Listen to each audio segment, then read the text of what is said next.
Content warning ahead for discussions of abuse, childhood sexual, racial and other, brief and non-graphic descriptions of suicide, and discussions that may trigger eating disorders. I'll signpost these more explicitly when we reach them so that you can just skip the sections they're in. Also, thanks to my co-writer Adam Washington. Check out his stuff below. Speaking carefully, not stuttering, he has not stuttered in better than 5 years, Bill Denbrough, lead character of Stephen King's It, says, I don't understand this at all. I don't understand any of this.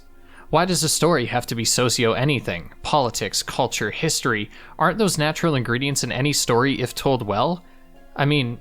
He looks around, sees hostile eyes, and realises dimly that the other students in his university class see this as some sort of attack. I mean, can't you guys just let a story be a story? Bill Denbrough is the main character of It, written by Stephen King in 1986 at the crescendo of his rock and roll phase, if you catch my drift. It charitably puts the tome in Tombstone. It is 1,200 pages long, and out of all that fluff, out of all those tangents and flashbacks, all that action, our introduction to Bill Denbrough is one of the moments that sat with me. Stephen King has a penchant for writing himself as the main character of his books. His characters are almost always older, white, liberal men, married typically to small-breasted women, slay, and often authors from Maine. They're also fairly well off, established in their lives with houses and families. So when Bill Denbrough stands up during his university lecture to insist that analysing text is a waste of time, that William Faulkner and Shakespeare were just interested in telling stories, making a buck, and completely ignorant to the socio-political culture swirling around them like the percolating smell of coffee, there is a thinly veiled strawman argument taking place. His university lecture, obviously a stand-in for an attitude that 1986 Stephen doesn't agree with, sneers condescendingly at Bill, tells him he's wrong, that he has a great deal to learn. Instead of suggesting that, yes, potentially these writers did intend to make a buck in the moment, but no one writes a story without imbuing it with their own lived experiences, personal politics and attitudes, and that's what we're here to analyse and understand in the university course you paid to attend, or maybe didn't pay since Bill attends university in the 60s, Bill Denbrough is shunned from his course and bombs on his final assignment with a petty F grade. This passage of the book gives us a lot of insight into how the Stephen King of 40 years ago saw critics,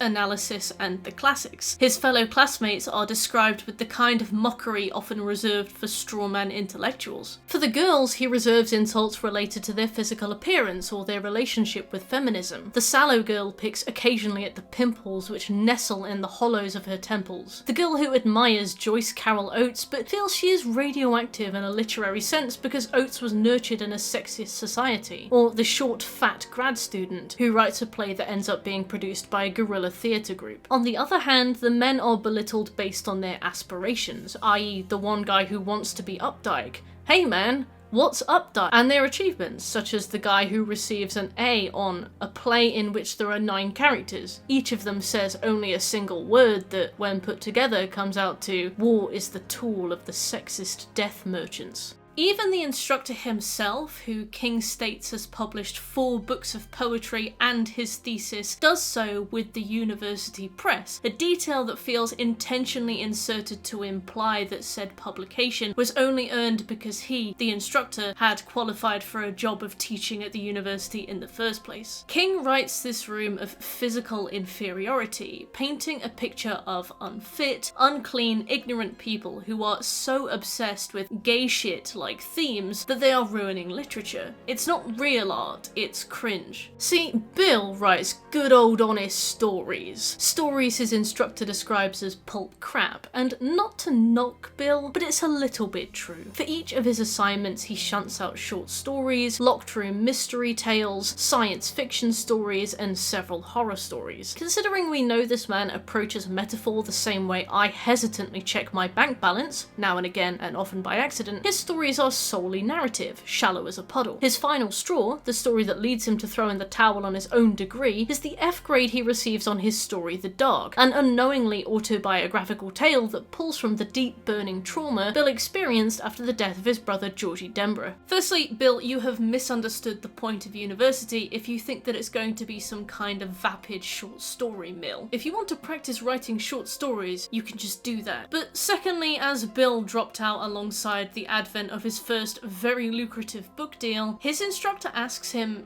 "Do you think money proves anything about anything, Denbrough?" And Bill just scorns him. "Well, actually yes," he laughs. And I laughed too, because I had a great idea for a video. See, few people know this, but Stephen King wrote it under the tutelage of an award-winning team of teachers, researchers, and professionals from MIT, Caltech, Duke, Microsoft, Google, and more. Oh no, wait, that's you. That's you with Brilliant. Brilliant returns as now our longest ever running sponsor on the channel, and for good reason. Following a similar model to daily learning apps like Duolingo, Brilliant is easily the best way to integrate computer science-based learning into your routine. Yes, you can lie in bed for 20 minutes every morning and slam through some lessons in maths, data science, programming, and AI. It's not some sitting at a computer programming course, it's bite-sized learning you can do from anywhere, proven to be 6 times more effective than watching lecture videos. Brilliant is easily the most productive way to start your day, and a great way to hone your critical thinking and problem-solving skills. Please, literally, just give it a go. I promise that very few apps are ever going to be as rewarding as Brilliant. Replace hours of mindless doom scrolling with an activity that will actually pay dividends, and get smarter in the process. Whether you're looking to expand your skills in your current role, or are interested in branching out into entirely new ones, or just want something fun and rewarding to do, Brilliant has you covered. You can start from foundational principles to learn something from the ground up, or you can pick up from what you already know. Brilliant is a must-have app, and I recommend it wholeheartedly. To try everything Brilliant has to offer for free for a full 30 days, visit brilliant.org/merkkk or click on the link in the description or pinned comment. You'll also get 20% off an annual premium subscription. What is not to love? Please take advantage of this offer. And thank you Brilliant for sponsoring today's video.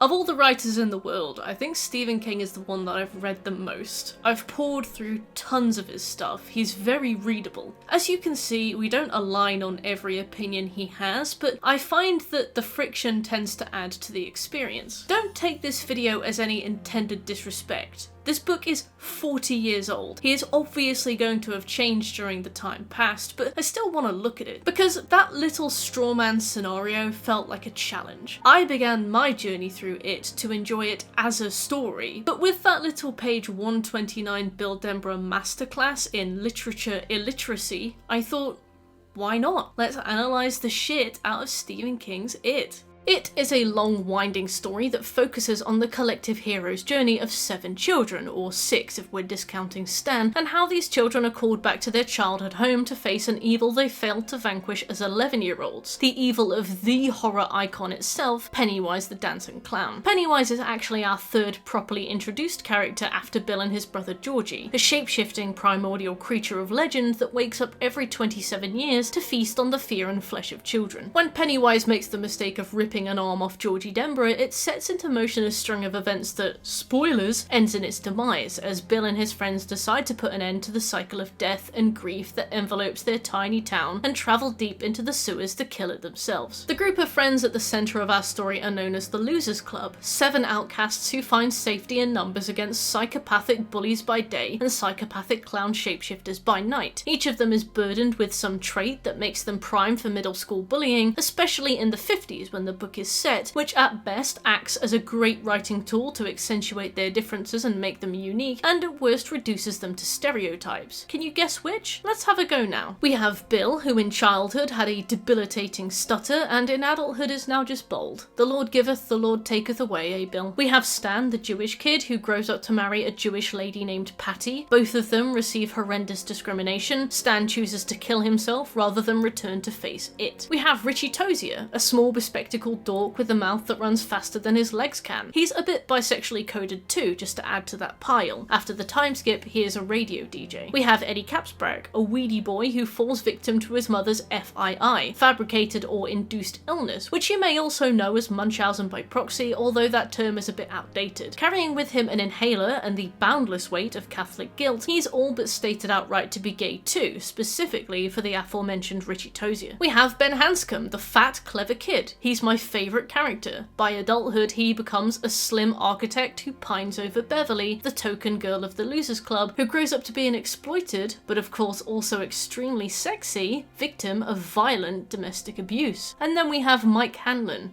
who is black. Although the bulk of its story takes place when the group are children, we are introduced to them as adults. The first 200 pages of it are spent hopping from one adult member of the Losers Club to the next, all aged around 37 years old. We're introduced to their situations and their summoning, and once they're all heading up to the town of Derry to put Pennywise down once and for all, King then hops backwards 20 years and introduces them all as children too. It follows a consistent structure of hopping between members of the Losers Club, and eventually some of the peripheral characters in the community, fleshing out their home lives, their run-ins with Pennywise as events escalate, before showing the final fights as children and adults in parallel to one another, and then the conclusion trickles in, as all Stephen King conclusions do. And yes, I will talk about the child orgy, don't worry. We stood in the creek that ran through the barrens, and we held hands in a circle. And we had cut our palms with a piece of glass, so it was like a bunch of kids playing Blood Brothers. Only it was real. The Losers Club is the unofficial term for our main group of friends. The cast on Eddie's arm becomes the contract they sign, unknowingly forging their bond in iron. At first, Bill and Eddie are two best friends, although they are soon joined by Ben, Richie, Stan, Beverley, and eventually Mike. After subduing, but ultimately failing to kill it as 11-year-olds, the children slice their hands with a broken Coke bottle, taking a blood oath to promise to all return on the day it rises again. After leaving Derry, the group completely forget about one another through magic-induced amnesia. The physical scars vanish from their hands, put a pin in that. It is Mike Hanlon who has to pick up the phone 27 years later and call them all back, resurrecting their memories and bringing their scars, both physical and emotional, back to the surface. As the memories flood in, the loser adults collectively approach the call like a summons to death row. They make preparations to return immediately. I mean, it takes them 500 pages to get there, but they do eventually reunite and make plans to eradicate it once and for all.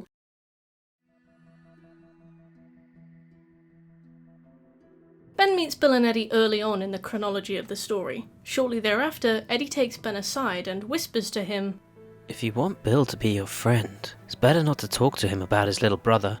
Our ostensible main character is Bill Denbrough, aka Stuttering Bill. Bill Denbrough has an intense stutter, which his mother believes is from an accident he had when he was 3 years old that involved him hitting his head. Bill's stutter is the purest incarnation of his fear, and it plagues him constantly. But we see moments in the book where it's absent, namely when he speaks to Georgie, when he rides his bike Silver, and when he is in moments of assured confidence. Bill's stutter vanished alongside his memories a few years after leaving Derry, and returned again upon receiving the call from Mike Hanlon some 27 years later. We meet Bill initially in chapter 1, titled After the Flood, which takes place in 1957. This chapter sees the death of his brother Georgie Denbrough, who is out by himself playing with a paper boat in the wake of a flood. We see the breadcrumbs of Bill's journey laid even now, when Georgie is fetching paraffin for the boat. He takes a long time because he's scared to go into the cellar. Bill jokingly asks, "Did you die out there, Georgie?" establishing a memory within him that I can imagine haunted him for years afterwards, at least until the amnesia set in. In the book, Georgie's arm is ripped clean off and he dies of blood loss and shock right there on the pavement. With this, Bill's family is irreparably torn apart. His parents never recover from their grief, but there's more to this, something more. Pennywise holds power over the adults of Derry. He murders their children, but also subdues the parents. While the children feel this burning urge for revenge towards this campy little circus fiend, the adults, his victims by proxy, seem to tune out after losing a child to him, like they've been tagged out in a game and now they need to watch from the sidelines.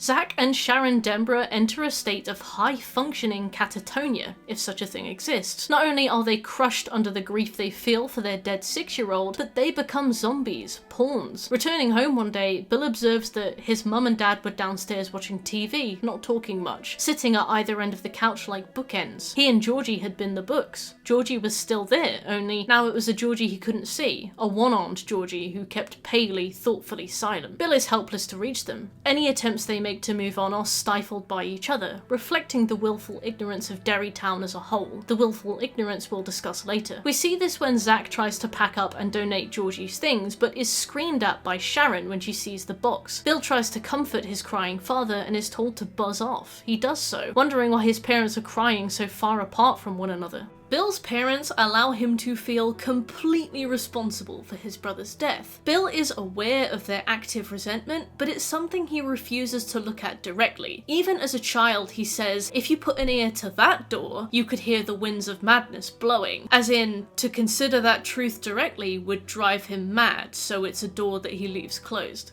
As an adult, Bill comments that if he hadn't had the flu, maybe he could have saved him. The guilt he feels around the death of his brother remains alive and well. It is only Richie Tozier who scratches the surface of Bill's grief. Richie reassures Bill that giving Georgie a boat to play with wasn't him murdering his brother. He just wanted Georgie to have fun. As obvious as it seems to us, Bill has not heard this, and he clearly needs to. This breaks through to Bill so directly that he bursts into tears on the spot. What Richie said made him feel better about Georgie's death for the first time in months. He was still hurt, but this hurt seemed cleaner, like he'd taken out something rotting. By the time we meet Bill in 1985, he is an extremely successful writer married to a gorgeous actress 5 years his senior named Audra Phillips. When Mike calls, Audra realises he's not thought of George in 20 years. He tells his stunned wife, his existence was a fact, his name was a word. It casts no shadow in my mind. I haven't thought of Derry itself in 20 years. Bill has two separate arcs about coming to terms with his grief, which are told in parallel with storytelling that hops back and forth in chronology. As a child, Bill's time is spent understanding what killed Georgie. As an adult, his arc revolves around putting his memory to rest and preventing another Georgie from ever happening again. Childhood Bill believes that solving Georgie's murder will make his parents love him again. Adulthood Bill knows that what's done is done, he can't fix the damage caused by Pennywise, but he can prevent it from ever happening to anyone else. His broken family, for an infinity of happy families, a curse lifted at the cost of his childhood. Bill is a soft self-insert, more accurately an author avatar. Bill isn't literally Stephen King, he just takes after him in many ways, likely so as to lead the story from the perspective of a character that King can empathise with. Not many authors need to do this, but it's become so much of a common trope in King's writing that I think a Stephen King story would now feel hollow without one. That being said, Bill's author avatar status grants him a pedestal to stand on that can sometimes be a little bit funny. Bill is worshipped by his friends. Richie comments that Bill had no idea how strong he was, how somehow sure and perfect. Bill was good. John Kennedy reminded him of stuttering Bill. And while these observations are, sweet, they do come off jarringly reverent for 11-year-old boys. Bill also engages in my favourite Kingism of all time, the morally okay infidelity trope, which we'll discuss later. Home is the place where, when you go there, you finally have to face the thing in the dark.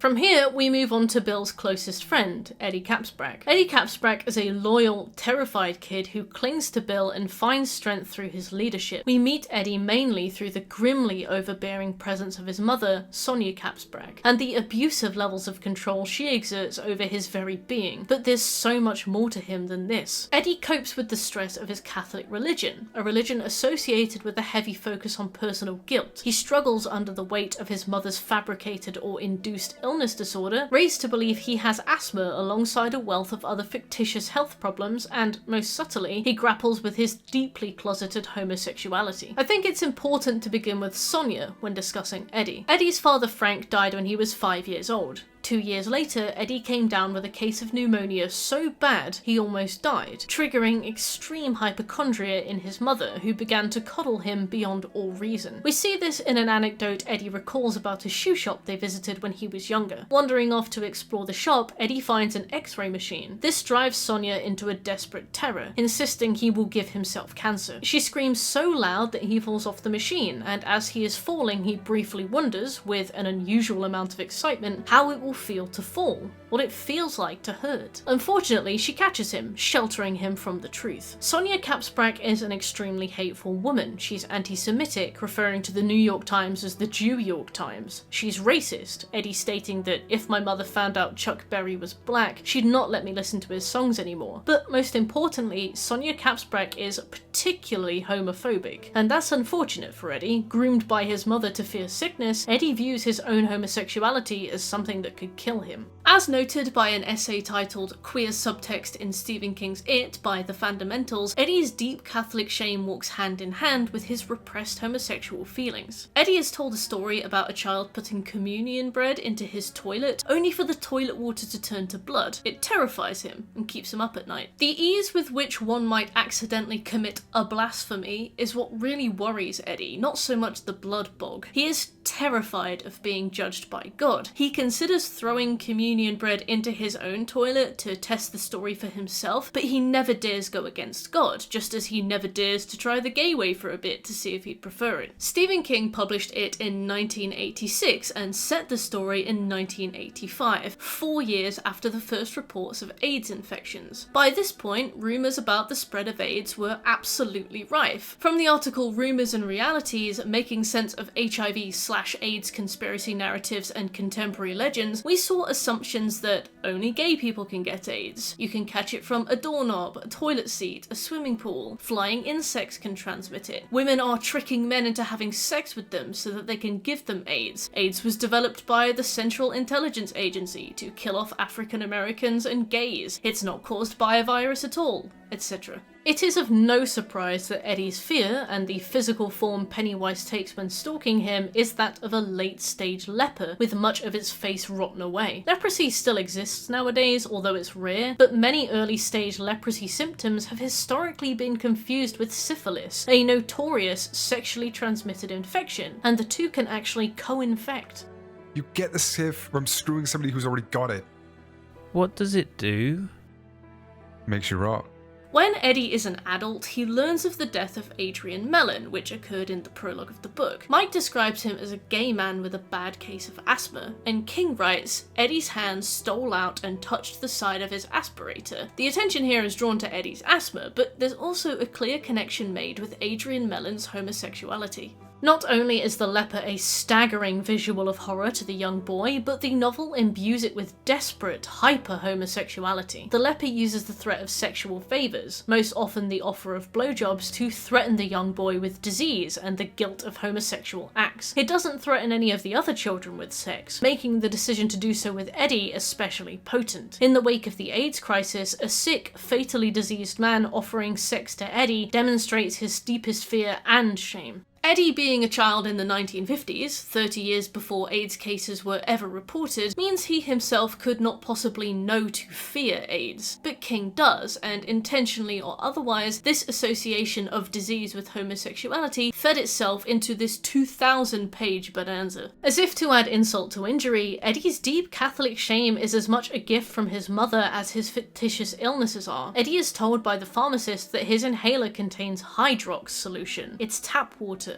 a placebo. Although one might expect him to discount the medication entirely, he begins to understand that a placebo isn't all black and white.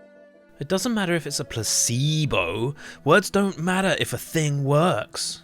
When he experiences moments of extreme anxiety, Eddie's throat closes up and he struggles to breathe. When he administers his inhaler, his airways reopen. This continues even after he learns the inhaler is a placebo. Eddie himself comments that it's usually only when I get upset, implying that this is some kind of panic attack rather than the asthma he literally does not have. But this teaches Eddie essentially that his faith has power. From here on, Eddie's asthma inhaler is his crucifix. He unknowingly swears on it when the group reunites, placing his hand on it while pledging to fight it one final time. In the sewers, the team face off against Pennywise in the form of a huge eyeball, and Eddie sprays it with the inhaler. This causes real damage, forcing the eye to retreat despite it being tap water. Eddie's story is about passing truth and faith and deciding which is more important to him, a lesson he ironically learns through his fictitious disease more so than his Catholic upbringing. As an adult, Eddie is the owner of a successful limousine company in New York City. The only clincher, Eddie's journey into the closet had taken him so far that he ended up in Narnia, only some strange Freudian Narnia where he wound up marrying a woman who looked and acted exactly like his mother. Sonia and Myra are even both played by Molly Atkinson in the films, a detail I personally adored. Go on, Molly. Myra's first written line of dialogue has her wailing this long drawn out question like she's the ghost of Eddie's mother returning to haunt him. Eddie, what are you doing? Literally written with 4 O's, dragging the word out like a ghostly wail. We will cover the cycle of abuse throughout this video, but Eddie's lingering trauma from his abusive mother is written well. He has his own internal monologue, but we also see italicized interjections, comments from his mother who henpecks him from beyond the grave, her voice echoing in the back of his mind. She calls him a good boy and tells him to sit up straight, haunting his existence years after her death. Many people with abusive parents find their internal monologue or thoughts poisoned by the diction and tone of their abusers, whereas somebody who hasn't been abused by a caregiver may mess up and simply curse at themselves. God damn it, whoops, fuck's sake. Often, abuse survivors will hear, "I'm so stupid," "What's wrong with me?" or "I can't do anything right," mirroring the language they were berated with growing up. While quite literally having his internal dialogue be the voice of his mother is a bit on the nose, the choice to show how her actions carried over to his adult life is a smart one, and indicates that King does understand the lasting effects of trauma. Living with a second version of his mother allows Eddie to stay in a warped Neverland. He never has to grow up and face himself. We are told explicitly by the narrative that Eddie needed to be protected from his own dim intimations of possible bravery. But he does cope in his own way. His nickname for Myra is Marty, a smirkable workaround for having to say the name of a spouse you fail to be fundamentally attracted to. He revels in the opportunity to emotionally neglect her in subtle ways, but also oddly gleeful ways. She cries when he gets her call to leave her in the night. He acknowledges to himself that he's got plenty of time to talk to her, plenty of time to be kind, but quite specifically doesn't speak to her and is not kind to her. He is too busy literally thinking of Richie and wondering what he is doing now. Eddie is able to love women at a distance because he can take them on his own terms. Imagining loving women is pretty straightforward, as we see with his kinda half-hearted crush on Greta Bowie, whose house he walks past and he's sort of seen before. He likens leaving on his trip to leaving home, which when you think about it are not as equal in gravity as Eddie clearly imagines them. It was like trying to leave home again, and that was so hard he had to do it 3 times. Once again, his relationship with his mother and with Myra find an uncomfortable overlap, when he considers that it would be too easy to let Myra take him upstairs and make love to him with aspirin and alcohol rub. Eddie arrives in Derry alongside the other members of the Losers Club. Unfortunately, he is the only member of the group to die during the final battle. Although Richie rushes to his side, Eddie struggles to find the words to say goodbye and dies without ever taking the chance to confess his feelings. His body is too heavy to carry out of the thin sewer pipes, and he is left abandoned down there in the dark after the fight with it literally tears Derry to pieces.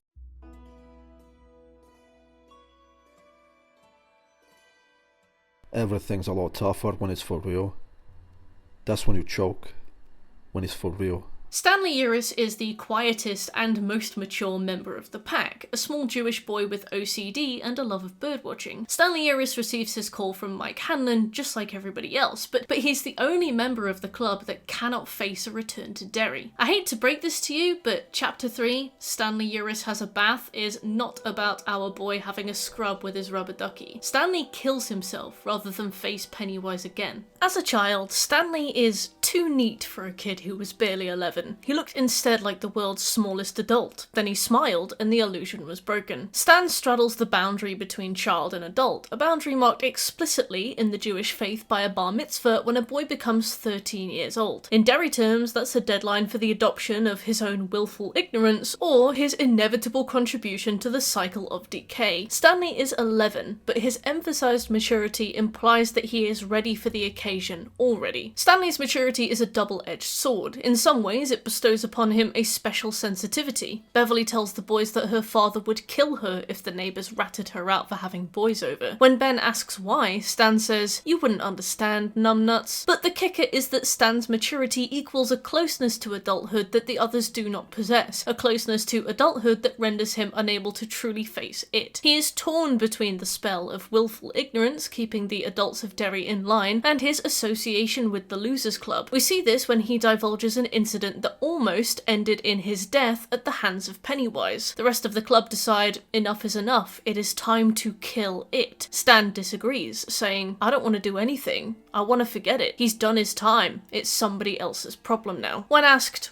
"Well, what if it kills more kids?" Stan responds, "So what?" Betraying his selfishness, the grasping claws of passive evil beckon to him, and he's happy to oblige them. Weirdly, Stan's trauma is the most extreme of the group, and there's no particular reason why. I mean, he could just be especially scared, but this answer doesn't satisfy most people, me included. The movie addresses this question by having an extra scene in part 1 where Stanley is almost eaten alive by it in the sewers, but that's not in the book. Some nerds I saw on Reddit theorised that because Stanley had a bar mitzvah in the summer of 1958, he is an adult and less able than the others to face the truth. We see this when Pennywise begins to appear to the group as a whole. Stan is in the Losers Club, yes, but he's quiet and often absent from major events, so his reactions are rarer. When Pennywise comes alive in a photograph, Stan snatches the album with both hands, looking around at the others with eyes that were nearly insane. "No, no, no," he said rapidly. Bill understood that this was exactly the sort of reaction that the clown hoped to provoke. Pennywise is so audacious in his intimidation of the group that Stan is pushed to the brink of madness. The only way his brain can cope is by denying it. Richie observes that Stan is too sharp for his own good, surprised when Stan returns to the Losers Club after a particularly scary incident. Others noted that Stan's keen interest in birds manifests during a segment of the story when, under the pursuit of Pennywise, he is able to recite every single bird in his birdwatching book. This demonstrates an impressive memory and might mean that the memories of that first summer hit him so hard when receiving Mike's phone call that he went insane, killing himself impulsively. And that does carry some weight. In the small section of exposition we get before Stan's suicide, we learn that he discovered Bill's novels several months before he ever received the call, remembering Bill as his childhood friend. When we get to Beverly Marsh's introductory segment, she comments that she owned Bill's novels for years, but never put two and two together on who he was. No one remembers Bill but Stan, highlighting the potency of his memory and then the shotgun blast of his returning trauma. Despite Stan's meticulously kept house and his incredible success as an accountant on a 6-figure salary in the 1970s, worth close to $1 million today, he doesn't shake those memories as easily as his friends. Being the one to cut the palms of his friends, leading the blood oath they all took, adds an extra pang of bitterness to Stan's death. In the moment, Stan even pretended as though he was going to slash his wrists, a feint that Bill doesn't realise is a joke at first, adding a grim note of foreshadowing to his eventual self-inflicted demise.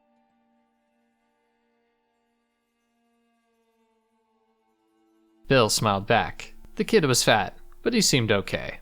This section contains content that users with or recovering from eating disorders might struggle with. Use the chapters on the timeline to skip past this, or to the section on Richie Tozier if you would rather avoid this discussion. Next we move on to my favourite character, Ben Hanscom. Ben is fat. He is a fat, clever boy who grows up to be a slim, clever architect. His success therein is polarising, as Bill's wife Audra recalls. He built the new BBC Communications Centre. They're still arguing whether it's a dream or an abortion, and I mean, it's the BBC, so I'm sure we can draw our own conclusions there. As far as Ben goes, his story is about his appreciation for structure and rules, setting a perfectly logical roadmap for his eventual career. He enjoys school and is heinously bullied for both his weight and his affinity for learning, and the teachers love him. Early on, Ben writes a haiku for Beverly and sends it to her house. It's an adorable testament to his childish crush and was chosen because of Ben's appreciation for the structure of haiku specifically, and its lack of secret rules. School social hierarchies are full of secret and inconsistent rules that Ben would be victim to, so consistent structures are his lifeline. It was clean, it was utilitarian, it was entirely contained within and dependent on its own rules. Ben's structural support to the Losers Club is blatant friend from the moment he meets them properly down in the Barrens. He becomes their backbone. Now, I'll talk about this later, like a lot, so you'll need to take my word on this for now, that water is an extremely core motif to this book. Broadly speaking, the Kendiskeg River that flows through Derry, and more generally speaking, the canal, the sewers, the standpipe, the Barrens. Water, despite its traditional symbolism as cooling and serene, rivers, tranquil lakes, means death and danger within it. The presence of water equates so closely to Pennywise that they are one and the same.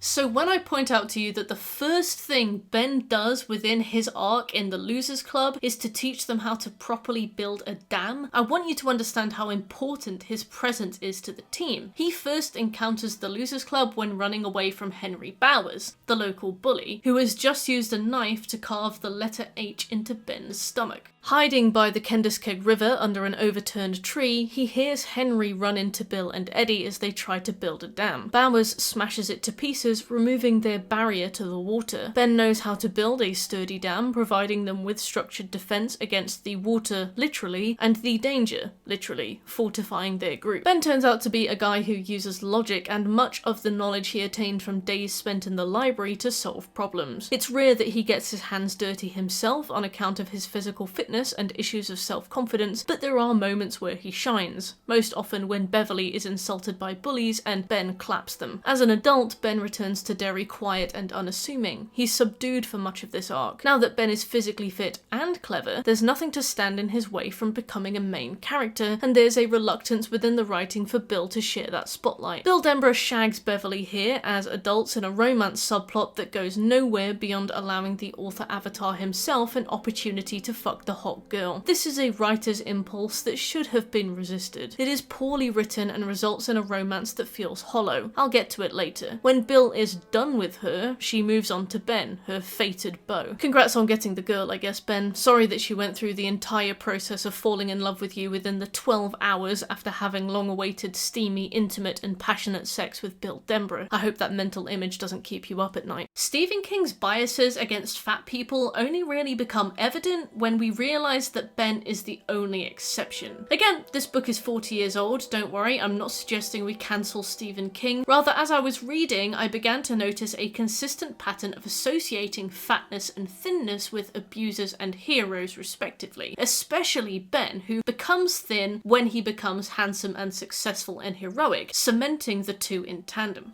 Despite Myra Capsbrack wearing a nightgown in her introductory scene, she is not even slightly sexualized, which compared to Bev's nightgown in her introductory scene that has her nipples mentioned every 3 sentences, is an extreme difference. A hog she was, but she was a sweet hog and Eddie loved her, King observes, using words like blubber and wail to refer to Myra's crying, whereas other characters receive verbs like sobbed and cried. Tom Rogan, Beverley's abusive husband, is frequently described by how his weight makes him lumber and lurch and wheeze. We're told that his weight has gotten out of hand since he popped his Achilles tendon, a fact that is used to emphasize his waddling movement. Tom is also referred to as a whale. Eddie's mother is referred to as a domineering tank. Fat people who aren't Ben and therefore aren't emotionally or physically salvageable are described as animals. Ben remarks on seeing a girl's underwear up her dress in the library as she descends a ladder. He could remember sitting at a table for 20 minutes, his cheeks and forehead hot, his penis a branch in his pants. But upon noticing a fat woman doing the same, he looked away from that sight hastily, feeling ashamed. When Bill flies back to Derry, his seatmate is described as fat and rude. In fact, King uses the term the fat man to describe Bill's neighbour, and only the fat man, 9 times across his 3-page cameo, 4 times in one single paragraph alone. On the other side of things, Ben is reformed fat, a trope often seen in storytelling where fatness is used like a cocoon to be broken out of. Ben is not ready to deserve Beverley when he is fat. He needs to be nice and thin before the girl will consider him. He needs to be nice and thin before he can be a proper hero. His thinness is an end consequence of his success, and as a result, Ben is described far more kindly by King, who views his weight as a temporary temporary condition to pity him for, rather than an outward manifestation of his inner evil. His fatness is described at best favourably and at worst pitifully. His hips swung girlishly, his stomach slid from side to side. Ben's mind was every bit as lean and quick as his body was obese. Like many large people, he was remarkably light-footed. He gets stuck in places, wears sweaters to hide his chest and belly, struggles to move quickly. Ben is the only fat character Stephen King doesn't directly compare to animals, but rather leaves it to Henry Bowers and his crew, who refer to Ben as a pig in dialogue. How gracious. Stephen King wrote this book in 1986, meaning he had grown up in a period of one-size-fits-all low-fat health discussions, not that such periods have ever ended. In the 1960s, the observation was made that a gram of fat equals 9 calories, and the conclusion was drawn that fat was the root of weight gain. Accordingly, diet food companies would replace the fat in their products with sugar to make it healthier, a complete flip from the diet foods of today, where sugar and carbohydrates are often the ingredients being scraped back. We see this reflected in the detail King includes about Richie's mother, who eats dry toast because she is trying to lose weight, when we know that a bit of spread on toast is not going to cause any meaningful weight loss or gain. In How the Ideology of Low-Fat Conquered America, we can see that this ideology was not fully realised until the 1980s, meaning it would have been present in King's upbringing and unconsciously reflected in his attitudes. By the 1980s, being fat was considered a moral failing and a public offence, an attitude which perseveres today. In 1968, W.J. Cahnman published an article titled The Stigma of Obesity. He wrote, "Clearly, in our kind of society, with its stress on affluence and upward mobility, being overweight is considered to be detrimental to health, a blemish to appearance, and a social disgrace." We are introduced to a union leader on page 647 who raises an issue with Audra's stunt person. It seemed that stunt people had a union too, and this woman had fulfilled her quota of stunts for the week, or some silly thing. Upon suggesting a male stunt double take over, the union leader said, "Can't have a man step in for a woman. Sexual discrimination." It's notable that the union boss is a fat man whose BO was almost paralysing. He is contrasted with Audra's manager Freddie, who played football every chance he got and was big and hard. Here, King juxtaposes the weaselly, underhand union mongrel who's whining on about bollocks like workers' rights with the cool Freddie, who is masculine and does sports and actually tries to hit Audra later in the chapter when she quits her job to follow Bill to Derry. Patrick Hochstetter, a psychopath who stuffs animals in a fridge by the dump and leaves them to die, is just enough overweight that his belly always hangs over his belt and his face was perfectly round. Raina Davenport, the girlfriend of Henry Bowers' father Butch Bowers, is fat, 40, and usually filthy. Henry supposed that they sometimes fucked, although he couldn't imagine anyone squashing his body down on Raina Davenport's. While Bill, and King through him, insist that politics seldom impact a story, we can see how the politics of his time inform both Ben's character, Ben's exceptionalism, and how King writes Ben's success. Abusive characters like Tom Rogan and Sonia Capsprack are fat, lumbering whales. Bill's annoying seatmate is the problem, not the minuscule size of the plane. Ben is only temporarily fat, and he will grow out of it, and therefore his size is described with grace.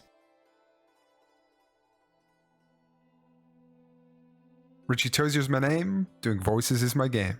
Richie Tozier has an arc that overlaps so closely with Eddie that I'll keep it quick here. Richie Tozier is a sweet kid. Known as Trashmouth due to his habit of blurting out the worst possible things at the worst possible time, Richie is a surprisingly sensitive young soul who frequently does things because he can see how happy it makes others, such as inviting Ben to the cinema, intuiting just how lonely he is. Richie Tozier's bisexuality only really began to spring out at me on a second read and made me feel thoroughly ashamed of how little I'd noticed. Richie flirts brutally with Eddie Capsprack. Almost every interaction the pair of them have involves Richie telling Eddie how cute he is, and Eddie secretly loving it but not really knowing why. Richie's feelings for women are awakened by Beverley, whose yo-yo skills leave him feeling unaffected admiration. Not one to typically take interest in girls his age, Richie had once or twice caught himself wondering what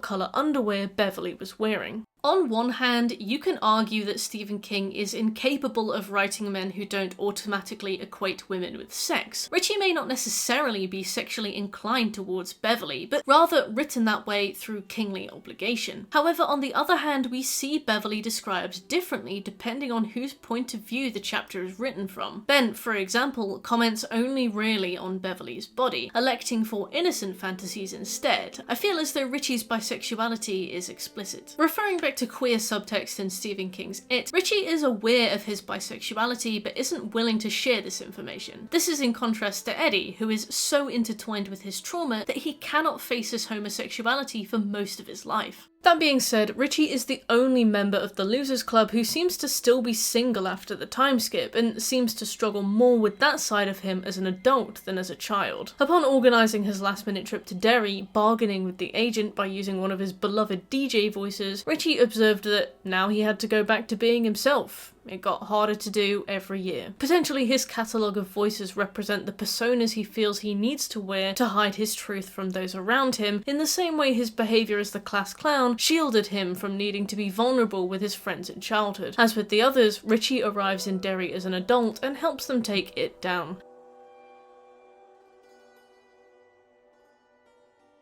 According to TV tropes, the magical black man is a trope describing a minority character that steps forward to help the protagonist with their pure heart, folksy wisdom, and possibly magic. They are usually black or Native American. They step into the life of the much more privileged and almost always white central character and enrich that character's life. With such deep spiritual wisdom, you might wonder why the magical black man doesn't step up and save the day himself. In fact, this individual really seems to have no goal in life other than helping white people achieve their fullest potential. He may even be ditched or killed outright once he's served his purpose. And with that, more or less, I have spoiled Mike Hanlon's arc for you. But I don't want to be too reductive here. I believe that Mike Hanlon is a good character, but he ends up in a few of King's writing pitfalls. King is a white, liberal man with left-leaning values. This, by his own admission, causes him to overcompensate by putting minorities on a pedestal. He acknowledges his tendency to write characters such as Dick Halloran as super black heroes, his words, and says they are products of his white liberal guilt. Reddit user Not Like Paris observed that King is also known to use the magical trope in his depictions of mental disability as a way for him to explore the nature of traditional outsider roles and the way their potential may have been hidden, so it's not an attitude reserved for his POC characters. That being said, let's talk about Mike Hanlon. It is constructed of many chapters, and some of those chapters are a first-person source written by Mike as an adult, left abandoned in the Derry Public Library vault. The role of our main character is reserved for Shagger Bill Denbrough, but Mike is our narrator, and he does all of the work. When the group reunites, we learn that Mike has been doing a lot for the better part of 30 years. He has subscribed to the local newspapers of every member of the Losers Club, and diligently tracks their happenings in their lives. Tirelessly, Mike has worked to observe 7 other people across the country, whilst standing vigil on the return of Pennywise the Clown. He pays a member of the police department $20 per month to leak valuable information to him, which is all he can afford on his $11,000 per year before taxes salary. When asked why he isn't successful, Mike the magical black man comments,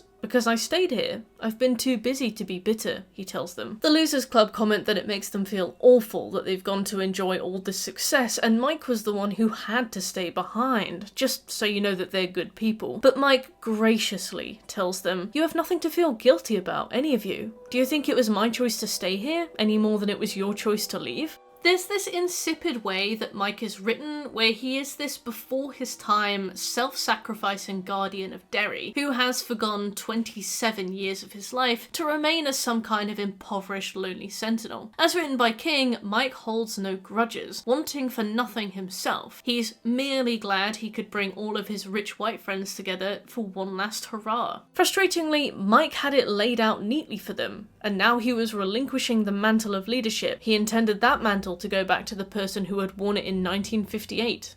Bill. King writes a man who lives a shadow of life. No family, no money, no career, anchored to the lands of Derry, living in permanent fear of a creature that will kill him when it comes back. He works a full-time job tirelessly and a second job of tracking an entire band of happy people who have forgotten about him for the reward of then demurely stepping aside and allowing Bill to take the reins and all of the credit. Mike is attacked by an adult Henry in the library on the eve of the final battle with Pennywise. He is stabbed in the leg and rushed to hospital, where he remains for the rest of the book, forced to sit out. He stands aside, allowing Bill to lead the team to victory after 30 years of work. On one hand, it's plausible that a selfless character would hold no grudges over something like this. It's possible that someone like Mike could be motivated by the desire to end the suffering of the children of Derry, and he doesn't care that he has to sacrifice his success to stop hundreds of deaths from occurring every 27 years. Still, it's not just that Mike is the only black character, it's that his character is intertwined with his blackness and inseparable from it, as evidenced by the countless slurs used to refer to him, both by antagonists, the narration, and himself. He does all of the work to uplift his white companions, then once they're back, fades into the background. Even ignoring the racial undertones of this, it's unfulfilling for his arc. He did all of that work just to sit out. When Mike joins the Losers Club, he notices they look to Bill when they need a leader, at Eddie when they need a navigator, foreshadowing his future redundancy. Stephen King keeps a lid on his use of racial slurs at first. The first few chapters Mike Hanlon features in see no uses of racial slurs, but by the midpoint of the book, he and his father are belting them out every 3 sentences, often when Mike is addressing his own writing to himself, or when his father is telling a story about his past. Instead of going, "I had a bath," he'll go,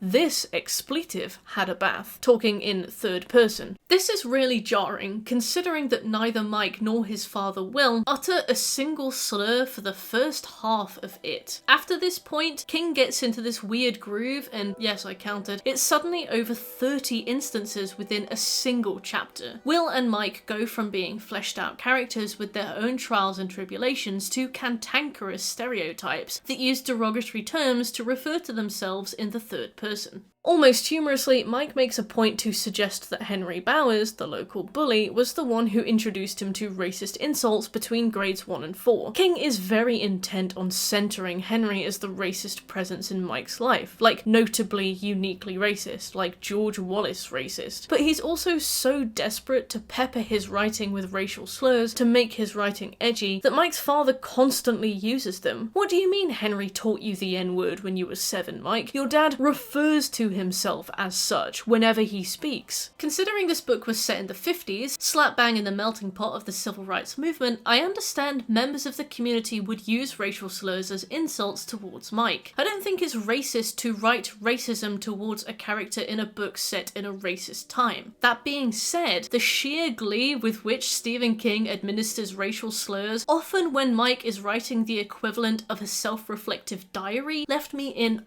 awe. Racial slurs are used well over 90 times in this book. I can appreciate that racist bullies of the 1950s will blurt them out like punctuation when bullying Mike, but many tangents seem to be interjected just for the gleeful justification of getting to say it. Often when King tells stories in which slurs justifiably crop up 5 times per page, I found myself finding nothing of note within the story to discuss. Jay Wilburn's article, Stephen King's Evolution on Writing Women, LGBTQ Characters and People of Colour, suggests, in the early 70s and 80s, black characters who weren't main characters in King's books tended to be poorly spoken and had a propensity for crime, violence, and presenting trouble for the main characters. These side characters leaned hard into dialects. Still, racism was represented as bad throughout these novels. Some racist statements were made, but they came from the mouths of characters. Going all the way back to It, Mike Hanlon and his family had a rich backstory and real depth as characters too, so it seems King's heart was always in the right place, and like many people, his understanding of cultures not his own have improved with the times. I think this is an apt conclusion. I do think King's heart is in the right place, but his fundamental portrayal of people of colour sits in this weird limbo of internalized racism. He simultaneously deifies them, tying them to the land and burdening them with self-sacrifice for the sake of the white main characters, often author avatars to add insult to injury, whilst also using every possible opportunity to cram pages full of racial slurs and stereotypes. Saying white cheeks against black jowls when describing a room full of black and white people is heinous, my guy. Stop it.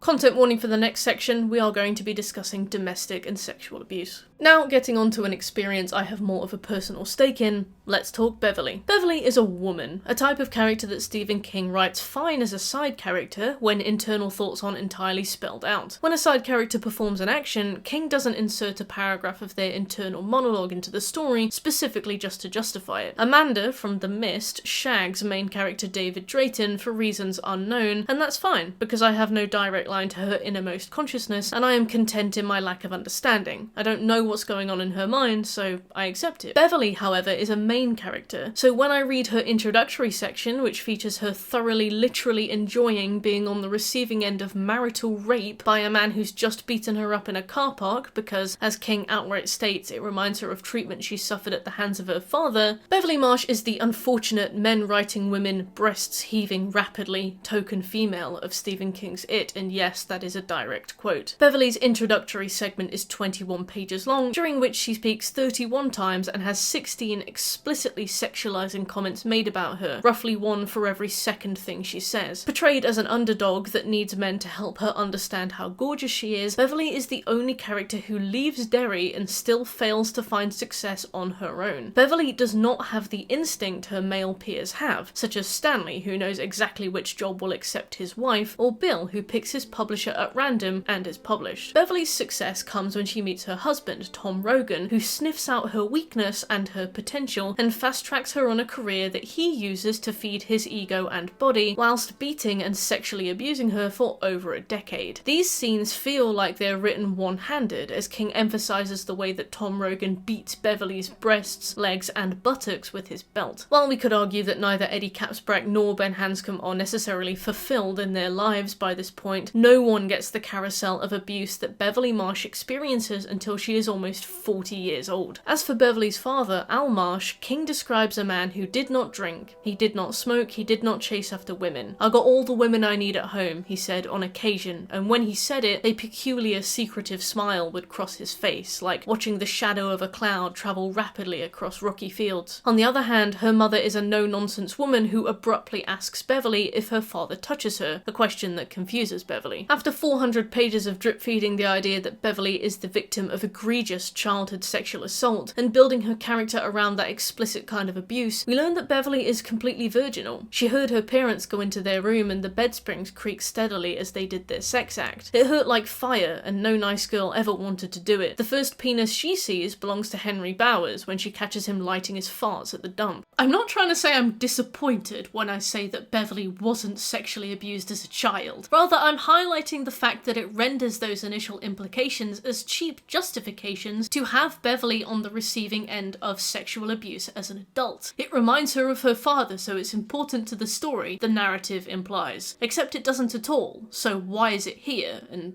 it doesn't happen to Eddie, so... As a character, Beverley's purpose lies in being a sexual beacon. Every act that King takes the time to describe has sexual undertones or overtones. When the team reunite, holding hands in the library, they are overwhelmed by a great power. Bill tried to scream, but no sound came out. Bev's hips bucked twice, fiercely, as if in an orgasm. He highlights how young and vulnerable Beverley looks, even as an adult. Every character in the Losers Club besides Mike has cutaway moments where they imagine how her breasts feel, or the colour of her panties. King makes sure to tell us that Beverley finds it natural and comfortable, and she doesn't mind, although I'm not sure many people would feel the same way. Beverley as a child is a little more nuanced. A little. Beverley outclasses the boys at their games. She amazes Richie with her yo-yo skills. She gets called a cheater and a whore by a squirt called Bradley when she beats him. She's the best shot with the slingshot. She's naturally talented and a quick learner who hides her fear with humour. When Beverley is the subject of active voices, either of herself or the narration of her fellow children, King does her reasonably good justice. They observe things like, there was nothing vivacious about her this afternoon. She looked moodily down at her penny loafers. There was a fading yellow bruise on one of her cheeks, and her cheap sweater, too big skirt from the Salvation Army thrift box, highlighting her abuse at home and the poverty she has been born into. It's often when the quote-unquote neutral tones of the narrative hit that Beverley really begins to suffer as a character, being that, as the only girl in the gang, Beverley is often relegated to being the subject of King's observations on sex, sexual development, and women. Beverley's encounter with Pennywise involves blood in the bathroom. In the 2016 movie, this is clearly equated with her starting her period, a mark of adulthood that Beverley is deeply terrified of. In the novel, King writes about this adolescent girl with clumsy sexualization. After Beverley hears the haunting taunts of her dead classmates in the drain, blood gushes from the drain in the bathroom sink, coating the walls and mirror. She screams so loud that her father beats her. Afterwards, the narration hops back and forth so much that this is about 30 pages later, but I digress, King makes a point to state, "She stood there for some time, her legs as cold as marble inside her jeans, her nipples feeling sharp enough and hard enough to cut paper, her lips dead dry." My guy, seriously? Every scene describing 11-year-old Beverley feels skeevy. She has an entire page dedicated to her newly growing breasts, the size of which she assesses in great detail. Beverley marks her ascension into adulthood by the size of her breasts, commenting, "They were there. It was true. Childhood would end. She would be a woman." King doesn't resort to this with the male characters. Does Bill measure how much he's grown by his dick getting bigger? Does Ben track how far his balls have dropped down? Another scene that marks Beverley's ascension into adulthood is the child orgy. I will talk about this in a bit of detail, but to offer a cursory summary, Beverley's friends, to be brisk, run a train through her in the sewers after beating it. Bizarrely, it is comparatively one of the most sensitively written scenes in the entire book, and after 1100 pages of some of the most degrading, misogynistic descriptions of Beverley Marsh you would assume were some r/men writing women parody posts, was a surprising change. It wasn't great, but it was a surprise. Don't take that as me saying it's good. For those of you that have heard about the child orgy, it's really fucking weird to include it. It's eye-rollingly obvious that Beverley is the sacrifice in this ritual, and not say Eddie or Richie or Bill, since he's the leader, maybe take one for the teammate, but it is comparatively the most carefully handled passage in the entire book. I often laugh that this novel was in bad need of an editor, but all jokes aside, they were probably working around the clock, getting King to rewrite this one scene until this book was something they could legally publish, and they probably just didn't have time to look at anything else.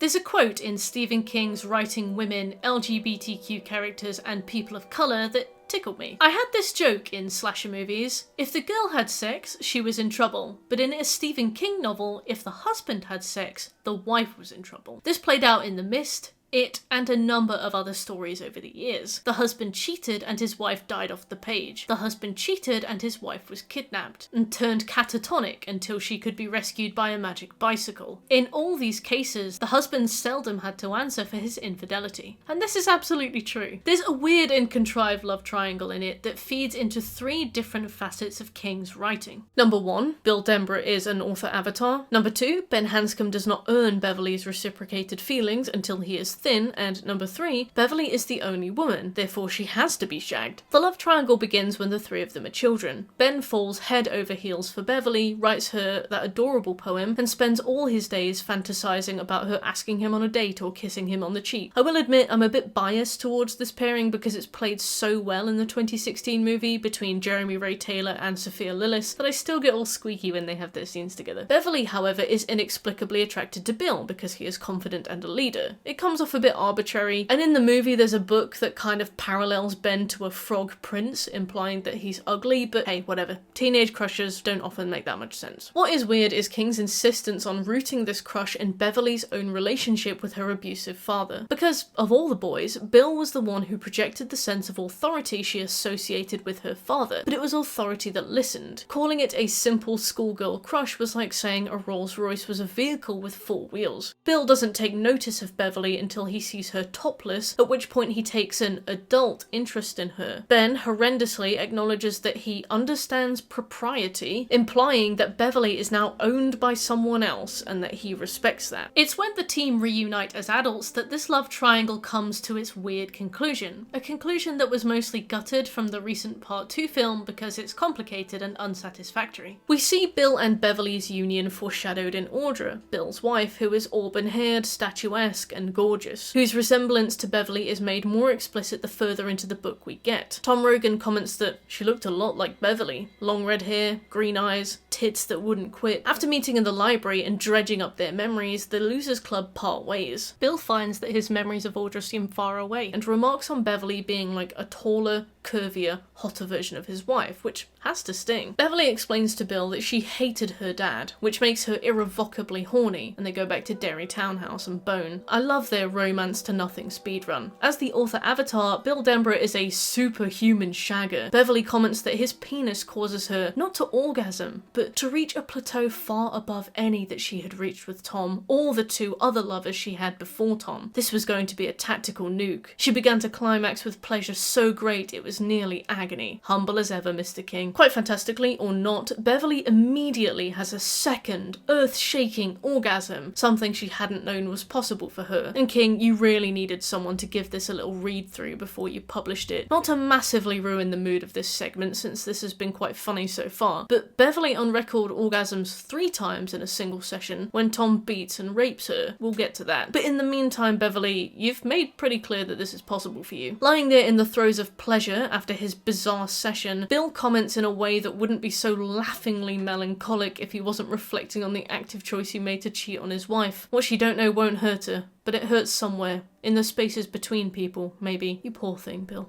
You victim. Before falling asleep, Bill wonders, it should have been Ben with you, dear. Why wasn't it Ben? Because it was you then and it's you now. Because what goes around comes around. As Beverley falls asleep, she reflects wistfully on a man who damn near raped her at a college party. A tonally bleak interjection that whistled past my ears like a bullet. And with that, Bill and Beverley separate emotionally, never to exchange any romantic sentiments between themselves again. Not even the fact that they were both knowingly facilitating infidelity. They simply wake up when they get a phone call and continue with the plot as 2 separate individuals. Ultimately, this love triangle only serves to shit on a genuinely sweet romantic connection. Ben adores Beverley and we see snippets of reciprocated feelings, but there's this author avatar insistence that if there's pussy going round, Bill Denbrough gets to go on it first, and then everyone who wants some can have some. When reunited as adults, Beverley and Bill shag, and after this their bond disintegrates. As though he's had his taste test, sampled the goods, Bill and Beverley immediately emotionally disentangle. There's no lingering feelings, no awkward breakup, no weird moments. King builds up the shag for about 955 pages and then has them move on as strangers. About 20 pages later, Beverley and Ben, as children, hide in their clubhouse from Henry Bowers, and Beverley comments that she recognised the source of his strength. He was a man who would die for her with no hesitation at all, and our awareness that she does not offer him a passing glance until Bill has juiced in her really soils this moment. Yes, Beverley and Bill's sexual union does not mean they're in love. I am aware that sexual encounters do not always necessarily result in blooming relationships. I'm not Queen Victoria. Rather, this clear disentanglement seems to be the result of King's strange teenage boy urge to get to have a go first. Like, can we not resist letting the fictional woman be with somebody else, Bill? Can we not just let her go her own way? She's not real. After this point, King has a much smaller fraction of the book to build towards his real intended conclusion for Beverley, to walk away from Derry with her soulmate, Ben Hanscom. They share very little dialogue in this time, and we see very few scenes from their perspective, rendering a romantic conclusion limp and disingenuous in its presentation. It's a huge shame and a missed opportunity.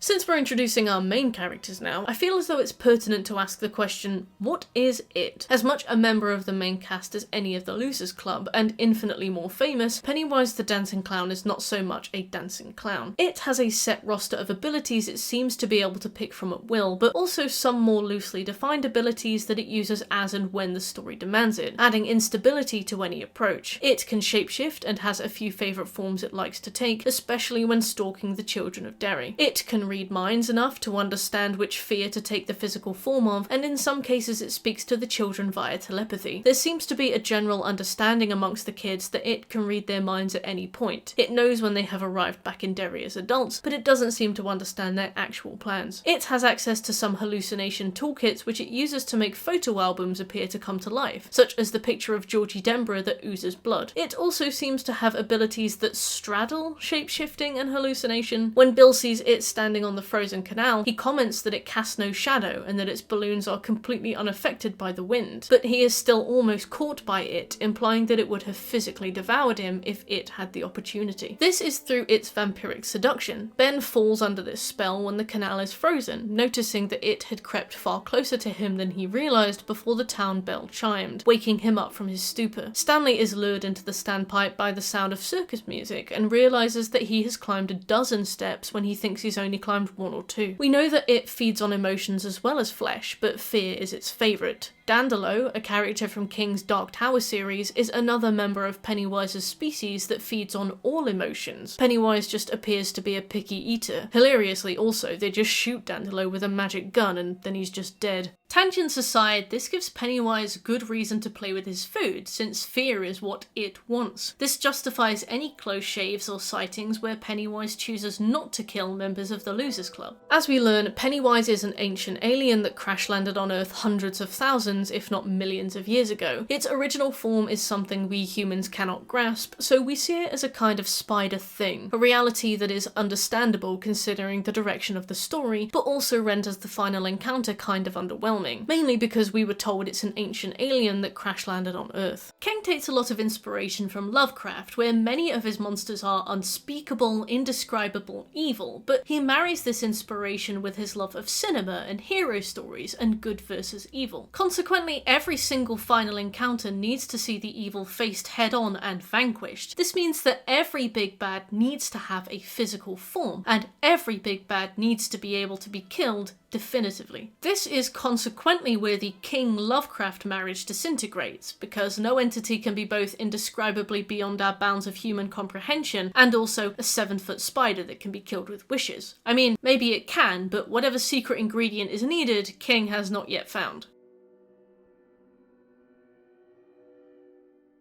I'm reluctant to describe the turtle here because it's not all that important to the story beyond providing direction to the Losers Club, and it's going to add a lot of needless complexity to a story that didn't really need it, but let's just do it quick so you know what I'm talking about. Quoting the Stephen King wiki directly and unabashedly, the turtle, aka Maturin, is a turtle of massive size with an ancient appearance. One of the occasions that Maturin did come out of its shell was when he had a stomachache, which caused him to vomit out the mainstream universe. Because of that, it considered the turtle to be old, lazy, and stupid. In it, Maturin seemed to serve largely as a spectator to the events that unfolded in the battle between it and the Losers Club. However, after considering his brother with some disdain and contempt, Maturin swiftly provided great counsel and advice to the young man, assuring that it was ultimately afraid of Bill, human potential, and of the turtle himself. With the turtle's encouragement and support, Bill overpowers and badly wounds it, forcing it to retreat. Before once again retreating into his colossal shell for another untold lengthy slumber, Maturin compliments Bill on his victory, but sagely cautions him to finish it off once and for all, as he may not get another opportunity to do so. And that's it. Let's move on.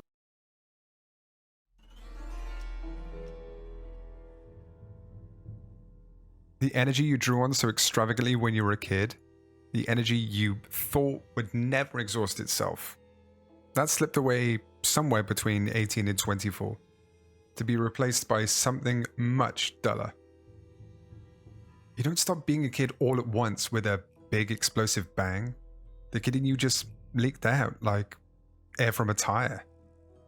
And one day you looked in the mirror and there was a grown-up looking back at you. My favourite quote from it is the shockingly introspective monologue delivered by adult Richie on page 751. It's an uncharacteristically self-aware passage that slaps the nail on the head, both in describing the shared universal experience of adulthood, but also in encompassing the hero's tale that lies at the foundation of this novel. It would be impossible to provide a plot overview for it that wasn't 25 minutes long considering the mammoth length of this book, but for the sake of helping you understand the second half of this video, I will bullet point the key plot points for you here. Georgie Denbrough is one of the first of a string of suspicious murders that begins in 1957, alongside several other children who are pronounced missing. Each member of the Losers Club has an individual encounter and close call with it, which they confide in one another as they become friends. The bulk of the book is spent facing Pennywise, learning how its abilities work, and and seeing the multitude of ways it hunts the children. Pennywise possesses members of the town and the local bullies, granting it a daytime task force of sorts to hunt down and murder the Losers Club. The Losers Club head into the sewers and beat it. Although they know it is not dead and the turtle warns them that it is not dead, they decide to pack up and go. The Losers Club each leave Derry and go on to live 27 beautiful years of blissful success, wealth and luxury, except Mike and Beverley for reasons described. The murders start again, Mike calls the Losers Club, and they return to Derry. After a few run-ins with old faces, Henry Bowers in particular, the Losers Club head down to its lair under Derry and kill it once and for all, losing Eddie in the process. With the characters and their themes firmly unpacked, critiqued and analysed, let's look at the wider themes of it, most specifically the overarching metaphors of this story.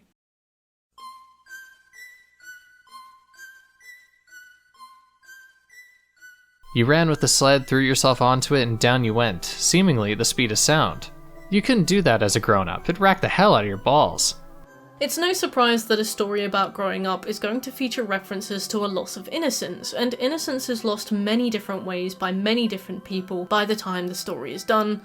Child orgy, but our most explicit reference to innocence is George Denbrough. Georgie Denbrough is innocence incarnate. He's terrified of the cellar, freaking himself out at the thought of a paw grabbing his wrist as he fumbled for the light switch. His buckles made a jolly jingling as he ran towards his strange death. The feeling which filled him at that moment was a clear and simple love for his brother Bill, and he's dead by page 16. Damn. Held in a strange antithesis to Pennywise, and perhaps because he is indeed so innocent and completely immature developmentally, Georgie seems to know the turtle already, whereas aged 11 the other club members have already lost that connection. Georgie's death marks one of the first of Pennywise's murders, and the Losers Club inevitable collision with this creature. Once a thing is found, it can't be unfound, the head librarian tells adult Mike Hanlon. You think you've stumbled on the worst of Derry's secrets, but there's always one more, and that's what Georgie's death is. On the face of it, a scary shadowed murderer. In reality, something far more insidious. Georgie also serves as Richie Tozier's loss of innocence, who walks into the bedroom of the dead boy when visiting Bill, and all the idiot truth of death crashed home to Richie for the first time. I could die, his mind screamed. Anybody could. Age 6 forever. Shit, anybody. Still, innocence being lost is shown under a nuanced light. A loss of innocence is a natural part of growing older, and we learn about things secret and macabre. But the Losers Club are at an age where some of the wonder of childhood still clings to them. Richie understands that the idea of ghosts gave him no trouble at all when contemplating the visions his cohorts see. Unlike the adults of the town, who know enough to turn away from the truth of Derry altogether, the malleable minds of Derry's children allow them to grapple with more. Upon seeing Georgie's photo ooze blood and watching Bill Denborough's fingers get slashed to shreds by the photo album he's holding, Richie adapts shockingly well. Quoting exactly, "Following an experience that might have sent an adult running for the nearest head shrinker, Richie Tozier got up, ate a giant pancake breakfast, and began to pester his father for chores." We see a loss of innocence in Ben Hanscom too, who serves fantastically as an introduction to the Losers Club. We are with him when he joins their group, and consequently he meets the group as we do. Ben, a child who grew up with no friends and few hobbies, is sheltered compared to his new friends. When he hears Bill casually drop the word fuckers, Ben admits to us in narration that he had never said the really bad word out loud in his whole life, although he had written it in small letters on a telephone pole the Halloween before last. His innocence works for the story in that he has no existing knowledge of the rich social tapestry of Derry's school system. He needs everything explained to him, and lays out his thought process clearly in his own narrated segments, so we can understand his working out, which is effective.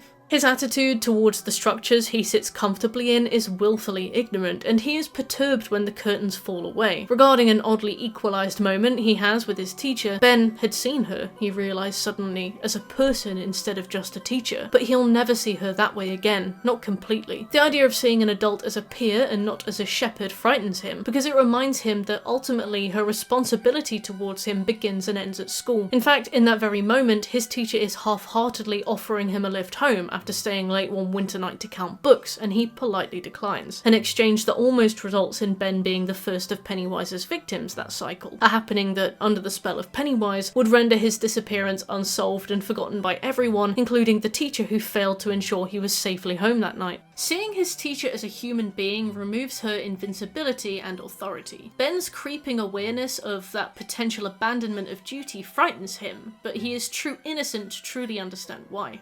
In fact, many moments mark a loss of innocence for the group. The scar Henry leaves on Ben, the moment Eddie understands that his medication is a placebo, and later when Henry breaks his arm, teaching him that pain is finite and temporary. The blood that explodes from Beverley's bathroom sink. One notable example is that of the bullies, Henry Bowers' entourage, who towards the end of the book begin to realise that he is not all there. Specifically at the moment that a cherry bomb detonates next to Mike, thrown by Bowers, Peter Gordon looked utterly shocked. Even Belch looked stunned, marking the moment that they learned a hard lesson about the people they were aligned with. Not to mention the apocalyptic rock fight that followed. Bill remarked that despite it lasting less than 4 minutes, it felt like he had fought through World War II. Henry is such a threat that he flips the adult-child dynamic on its head. Mr. Gaudreau, the local sweet shop owner, catches him beating the shit out of Eddie. Eddie realises that the social constructs in place were about to go flying out the window. Henry has ascended, striking fear into children. Henry turns around and shoves Mr. Gaudreau,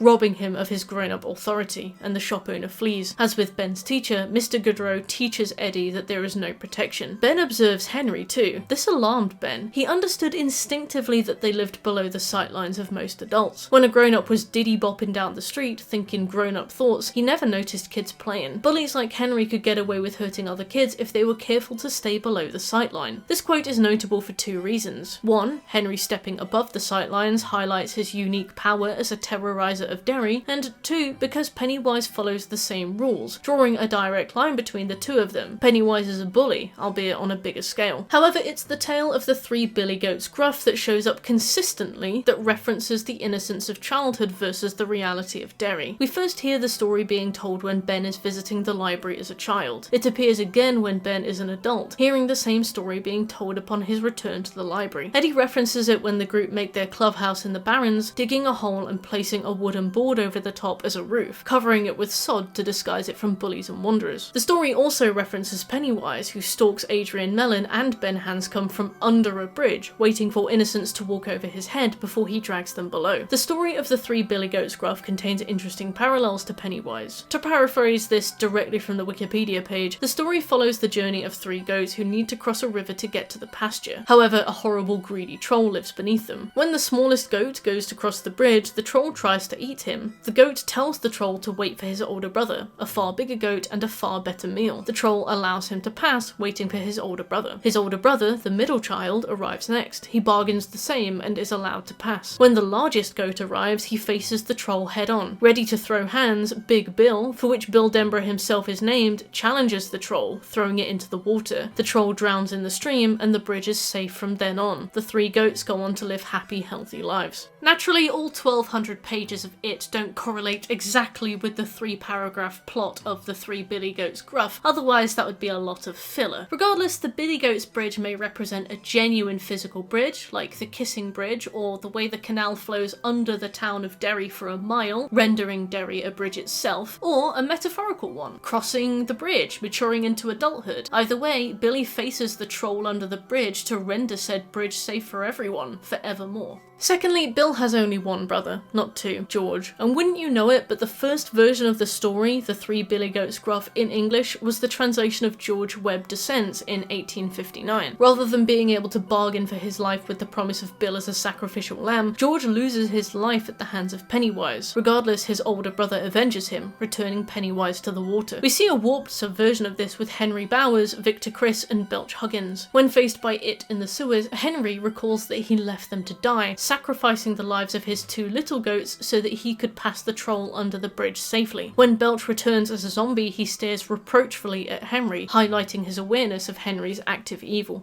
As adults, this same bargain is in their laps. As the children of Derry are born into the same cycle of death that it wreaked on the people of Derry in the 50s, the Losers Club are faced with the same opportunity, to abandon them. The Losers Club all leave Derry after their first fight with it as children, and they all go on to live extremely successful, mostly happy lives. It's not explicitly stated why in the book, but there are 3 schools of thought as to why. 1, the turtle blessed them. Except Beverley, I guess. No, I will not get over it. Everyone who served Pennywise, the local bullies, went on to live lives of misery. Maybe the turtle was rewarding the group, knowing they would need to leave this all behind and return to an inevitable death, like a death row meal. 2. The kids were talented anyway. Ben, Stan, Richie, and Bill all show an aptitude for their future careers in the book. Maybe Derry was crushing them underfoot. Maybe being spun out into the world made their talents explode beyond reasonable limits. 3. Pennywise blessed them with success and perfect instinct, hoping that their circumstances and materialism would override their duty and they would not return to Derry in the next cycle of feeding. I align with Theory 3 personally, although I see some merit in Theory 1. The turtle seems to be the entity that blesses them with instinct, but Pennywise keeps them in a phase of complacent arrested development, unable to grow and overcome their collective trauma. And why do I believe this? Firstly, because they all work the dream jobs of children. No one is a technical analyst or a senior project manager. They're all writers and architects and fashion designers. Pennywise intuits their dreams as easily as it intuits their fears and manifests them accordingly. They live in the kind of luxury that young boys and girls fantasize about. Eddie gets to drive a Cadillac to Derry, something he explicitly shows an interest in as an 11-year-old. He also makes a point to name drop his Mural Vision TV, his Gucci loafers, their state-of-the-art sound system. Bill Denbrough notices his Patek Philippe watch and his ostentatious ruby ring. Ben has a limousine take him to and from his own private airport every single time he returns to the USA from international architectural business, even if he's coming and going weekly. A limousine is a ridiculous piece of kit, particularly for such a quiet and low-key man, not to mention how lonely it must feel to be sat in the back of one by yourself. The things they buy and the things they do are directly reflective of their childhood aspirations. Secondly, because none of the Losers Club can have children. This affects Stan and Patricia most dearly, Patty falling into depression when she can't have the family she's always wanted, hounded by her parents to give them grandchildren. Stan knows it's because of him, and Patty observes that she can smell fear coming off him in waves. Initially, this is demonstrated as a backdrop to their individual lives, but on page 570, Mike really gets into it. The Barrens is the name for the green strip on the southern border of Derry where all the kids play, but here Mike uses it to refer to the Losers Club. The Barrens. None of the Losers Club can remember their dreams. Bill's wife comments that she can hear him crying in his sleep. Stanley, who also has restless nights, knows that there is something that should be over and isn't. I wake from these dreams and think, my whole pleasant life has been nothing but the eye of the storm I don't understand. Their memories and their dreams are repressed, although they're all vaguely aware that something is wrong. While this is clearly a metaphor for repressed memories following the trauma they all faced, the supernatural element implies that Pennywise is trying to put as much distance between it and the Losers Club as it can.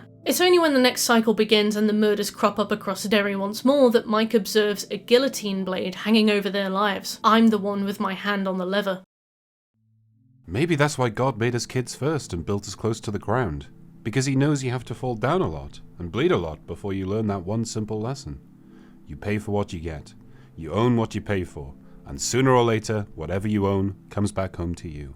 The call comes when you least expect it. Stan gets the call during an episode of Family Feud, like the news of a loved one's death or some crude conscription into a war Stan barely understands the true nature of. The call is enough to turn his life upside down in one fell swoop, and he's dead an hour later. Ben Hanscom leaves some prized silver dollars with his bartender, walking out of the bar like the ghost of a man who died hours ago. His barman, Ricky Lee, felt like Ben was going home to hang himself, or maybe already had, and his ghost was merely stopping by on the way out. It's a bit funny to remember that it is dead less than a week later, meaning Hanscom might walk back in soon enough like, false alarm, can I get those dollars back please? Mike has broken the silence that he may well have ignored. If Mike had sat on the growing numbers of the Derry child disappearances, this group would have continued on in mutual bliss, none the wiser. To say something aloud is to reify it, to pick up the phone is to take action, and Mike is the only adult in Derry history to do so. We see this emphasis on taking action throughout the entire book. When Eddie leaves home for the third time, for good, he takes action. When Mike's dad is on the receiving end of extreme racial abuse from Butch Bowers, he puts a gun in his face and toes the line, ending the abuse then and there. When Beverley leaves Tom, her best friend Kat tells her, it would have been your fault, at least to a degree, to stay there and let it happen. Regardless of whether or not you agree with that last one, throughout the book, Stephen King emphasizes the importance of taking the first step, no matter how hard it is, often because things change in ways that we can't predict, and that in itself is enormously scary, especially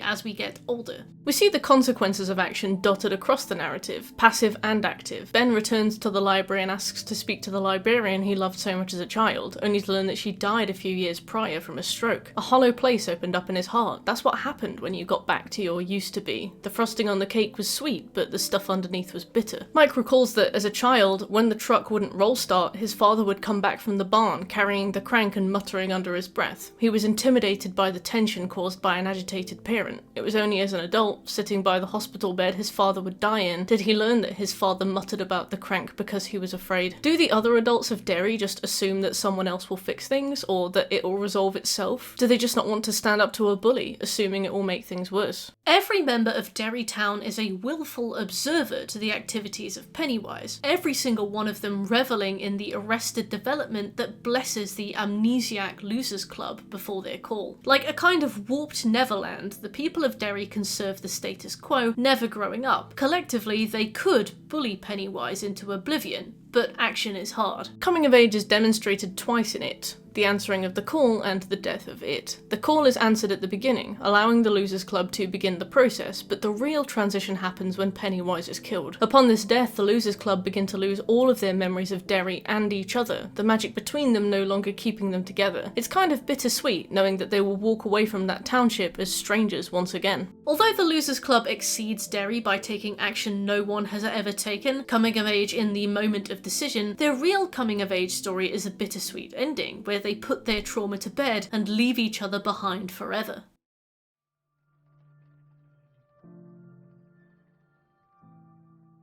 A sign above the door of the church on Newbolt Street reads, "Suffer the little children to come unto me," a certified Jesus quote that sounds far more macabre than it is. It sounds like bad things will happen to the suffering children, but really it's okay. The most scholarly translation of this by the NRSV asserts this as meaning, "Let the little children come to me and do not stop them, for it is to such as these the kingdom of heaven belongs." And I have to say, nothing epitomizes Derry more than that quote, or rather, the perversion of it. The context of the quote is that children are brought to Jesus so that he may place his hands on them and pray. He says this when his disciples speak meanly about children. I think this is open to be interpreted however you want, but I think Jesus is saying that kids are the future, he's saying that children are innocent and thus must be protected. It is worth noting that it comes from Matthew chapter 19, where Jesus says divorce is adultery, which could be parallel to Bill's story, but of course analysing books is full fuckos, so maybe King just thought this quote was cool. A lot has happened in Derry in its relatively short tenure as an American town. Founded in 1741, 91 people signed the Derry Charter, and 91 people miraculously went missing. King draws comparisons to Roanoke, a colony founded in 1585. When it was visited by a ship in 1590, the colony had vanished. The fate of approximately 120 colonists remains unknown. Anyone would be intrigued by a town like that, but Roanoke piques King's interest particularly, and may have served as initial inspiration for the happenings in the town of Derry. In 1851, we learn that a crew of lumberjacks stumbled upon the remains of another crew cut to pieces. In the same cycle, a man named John Markson killed his entire family with poison and then himself. In 1877, there were 4 lynchings inside town limits. One of those that climbed the ropes was a preacher who drowned his 4 children in the bathtub and then shot his wife in the head. In the 1904 cycle, Derry saw the Kitchener Ironworks explosion. This occurred during a huge Easter egg hunt for the children of Derry. Employees volunteered to assist as safety marshals, blocking off dangerous parts of the ironworks. The egg hunt came to a tragic early conclusion when the ironworks exploded, killing 88 children. In the same cycle, a horrible series of animal mutilations was traced back to Andrew Rulin. He was apparently bludgeoned to death by the 3 deputies who were supposed to bring him in. In the 1929 cycle, the Bradley gang were gunned down by Derry residents. A year later in 1930, the Black Spot, a local nightclub whose customers were primarily black soldiers from a local army base, was burned down by the Main Legion of White Decency. Finally, the 1957 cycle saw the death of Georgie Denbrough and countless others. Despite that cycle of extreme violence, it is never acknowledged by the systems and individuals of Derry. In the year the Black Spot was burned down, there were 170 child disappearances, which the police just blamed on the economic difficulties of the Depression. The 1957 cycle saw 127 children vanish, which the police claimed were just itchy feet runaways. Every single new disappearance is treated as an individual happenstance. Headlines claim, "So-and-so's disappearance has prompted new fears that Derry Derry's young people are being stalked. Even at the height of the murders, police do little. Regarding the abuse of two boys, Dorsey and Eddie Corcoran, Mike observes that a policeman might drop by once or twice and tell them to tone it down, when child abuse should be taken more seriously. Mike Hanlon explains, "I could show you a trend of unusually high rates of every violent crime we know of, not excluding rape, incest, breaking and entering, auto theft, child abuse, spouse abuse, and assault, outlining a town with an incredible darkness. We'll cover this in more detail later, but Derry is poisoned by it, and its presence subdues and possesses the adult population. They become evil, violent people, and turn a blind eye to violence and evil. This results in a cycle that sees Derry feast on itself like an Ouroboros."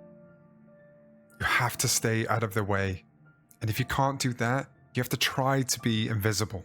When Stan locks himself in the bathroom after his phone call, Patty observes 3 things that chill her for reasons she can't explain. 1. He never bathes in the evening. 2. He never closes the door when he bathes. And 3. He has never, ever locked it. And yet, when reasoning why these 3 things have occurred in conjunction, listening to the dripping tap on the other side of the wooden door, Patty insists it was probably just too much of a bother to unlock the door, so he had simply opened the window next to the tub and gone down the side of the house. Hyperbole aside, this sets a tone for the way many adults in it process grief, trauma, and shock. It's the same way that the police write off hundreds of child disappearances. There's a willful ignorance that smothers the town and everyone in it. When Bill tells the boys about his first run-in with it, he tells the story as though deeply ashamed of his own behaviour. When Mr. Keane, the local pharmacist, begins selling Sonia Capsbrack Hydrox to treat Eddie's phantom asthma, he feeds her delusions. Yes, he writes his mistake later in the book, but for years he allows Sonia's control over her son to fill Eddie with delusions of ailments he doesn't have. Reaching up to the father of Betty Ripsons, and 25 years after her death, Mike Hanlon is only able to glean information when he agrees to turn off his recording device. This is strictly off the record. In this confidence, the gentleman confides that his wife had heard voices speaking to her from the drain of the kitchen sink in the weeks before their daughter died. He described it as a whole slew of voices babbling together, that he himself heard Betty down in those pipes laughing. It sounded more like she was screaming. Once this was shared, he looked at Mike like he was an unsavoury stranger, and the interview was over. There's a curtain of quiet that cloaks much of what happened here, but people do talk, Mike recites in an observation backed up by child Ben. People argued about how many there had been, not being in the paper, nor was it a thing any adult had spoken of to Ben. Rather, the information was picked up around the corners of overheard conversations. Pennywise torments the children through photographs, be it George Denbrough's school photo that comes alive and oozes blood, or the photo from Will Hanlon's album that is passed around the Losers Club late into the story. The photo depicts a parade held in Derry. It begins to move as though it is a literal window to the past. Pennywise dances through the crowd, and Bill noticed that people were turning away from him, but not as if they saw him exactly. It was more like they felt a draft or smelled something bad. Only the children really saw him. It's an open secret, but a secret nonetheless. Upon learning that 9 children have vanished already, Beverley exclaims, "I'd have read about it in the paper, seen it on the news, when the crazy cop killed all those women in Castle Rock, Maine," but she hasn't. Even Mike Hanlon, the Sentinel of Derry, is tempted by this easy silence. "I would make the calls that I ended up not making for another 2 months. It was as if I was hypnotised by what was happening." Ben Hanscom's mum comments that things in Derry have never been right. There's something so ugly about this town anyway. Like, she is aware, but not enough aware. When Bill wants to tell the kids about what happened to him, Eddie hysterically wishes Richie would change the subject so he doesn't hear it and doesn't need to be scared. The temptation of the willful ignorance that everyone around him gets to blissfully enjoy overpowers his duty to be a friend to this kid. He does let Bill speak, and Bill stammers through his story in a painful recital, demonstrating a physical barrier between the people of Derry and the truth.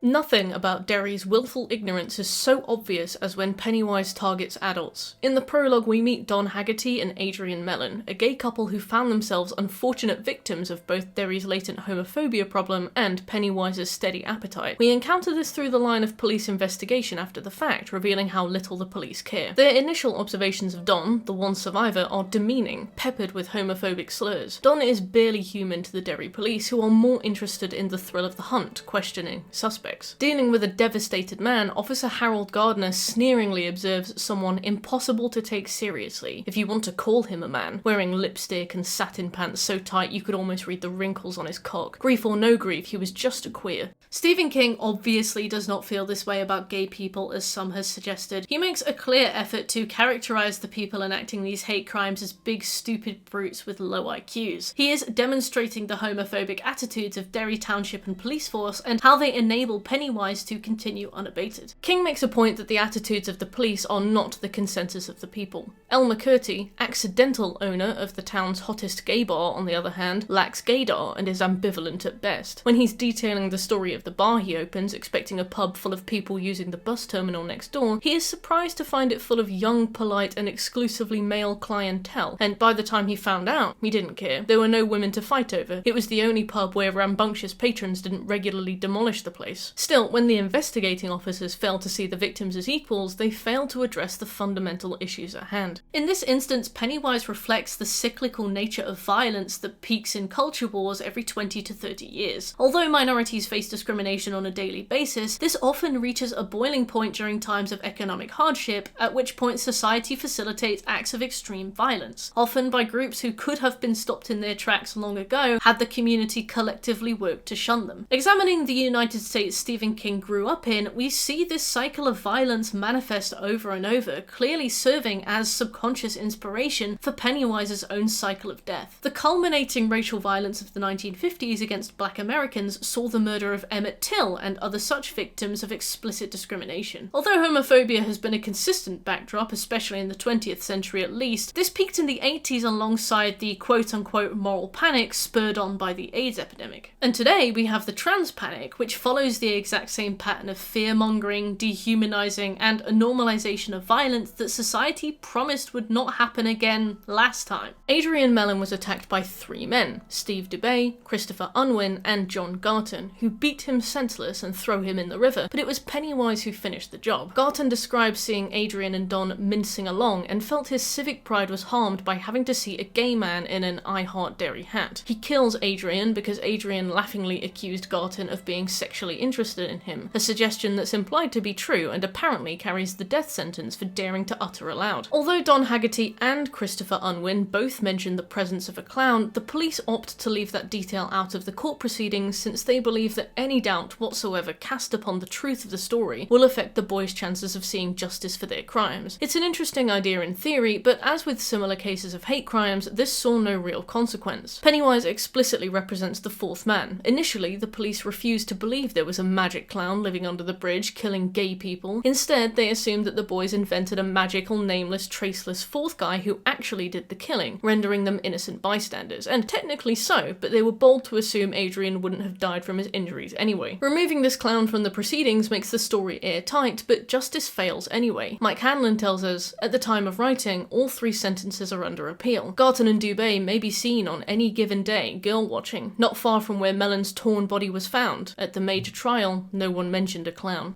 Almost ironically, the Derry police employ their own 4th man, as and when the mounting numbers of disappearances become too high to excuse. Derry police employ several scapegoats throughout the years. Like It, they target the outcasts that no one will vouch for, such as Harold Earl, a mentally disabled man who drinks paint thinner and says he can see Bigfoot in the forest. Henry Bowers is the scapegoat for many of the murders in the 1950s cycle, commenting that the 30 years spent in Juniper Hill were administered under the assumption that he had killed every victim. In 1985, the potential scapegoats were the Adult Losers Club. Henry attacks Eddie in his hotel room and Eddie kills him in self-defense. The group know they cannot report the death until they're out of town again, as the police will arrest them and then likely shoot them dead in their cells, compelled by Pennywise to do so. When the death of one Dorsey Corcoran is traced back to his abusive stepfather, Derry police pin every single murder on the stepfather until his alibis prove his innocence. While the police are sluggish to face facts, they have razor-sharp reflexes when pinning guilt on anyone they can point a finger at. When It sends a spurt of blood up the drain in Beverly's house and wrecks her bathroom, she tries to explain what she has seen to her father, who promptly beats her, teaching her to keep these kinds of things to herself. The club's growing awareness of It sparks tension between themselves and the adults of Derry. When cleaning rags in the laundrette, the lady glanced at them more and more often over the top of her book. She had perhaps been afraid that they would be rowdy. Now their very silence seemed to unnerve her. As we learn through Richie's parents, the adults of Derry are too busy associating rock and roll music with the devil to care about Pennywise. Richie says rock and roll feels like outcast music, a welcoming reprieve from the trials of adolescence. Richie's mum considers sending him to military school. Although it does not typically target adults, Mike, a man who did challenge the status quo of its cyclical killing sprees, finds himself on the receiving end of a metaphorical horsehead in the bed on its return. As Mike naps at his desk in the library, it marches in and leaves a balloon on his desk while he sleeps. It does this specifically to intimidate Mike, to toy with him. Instead of killing Mike dead now and snuffing the candle of his rebellion, it plays with his food, a mistake that costs it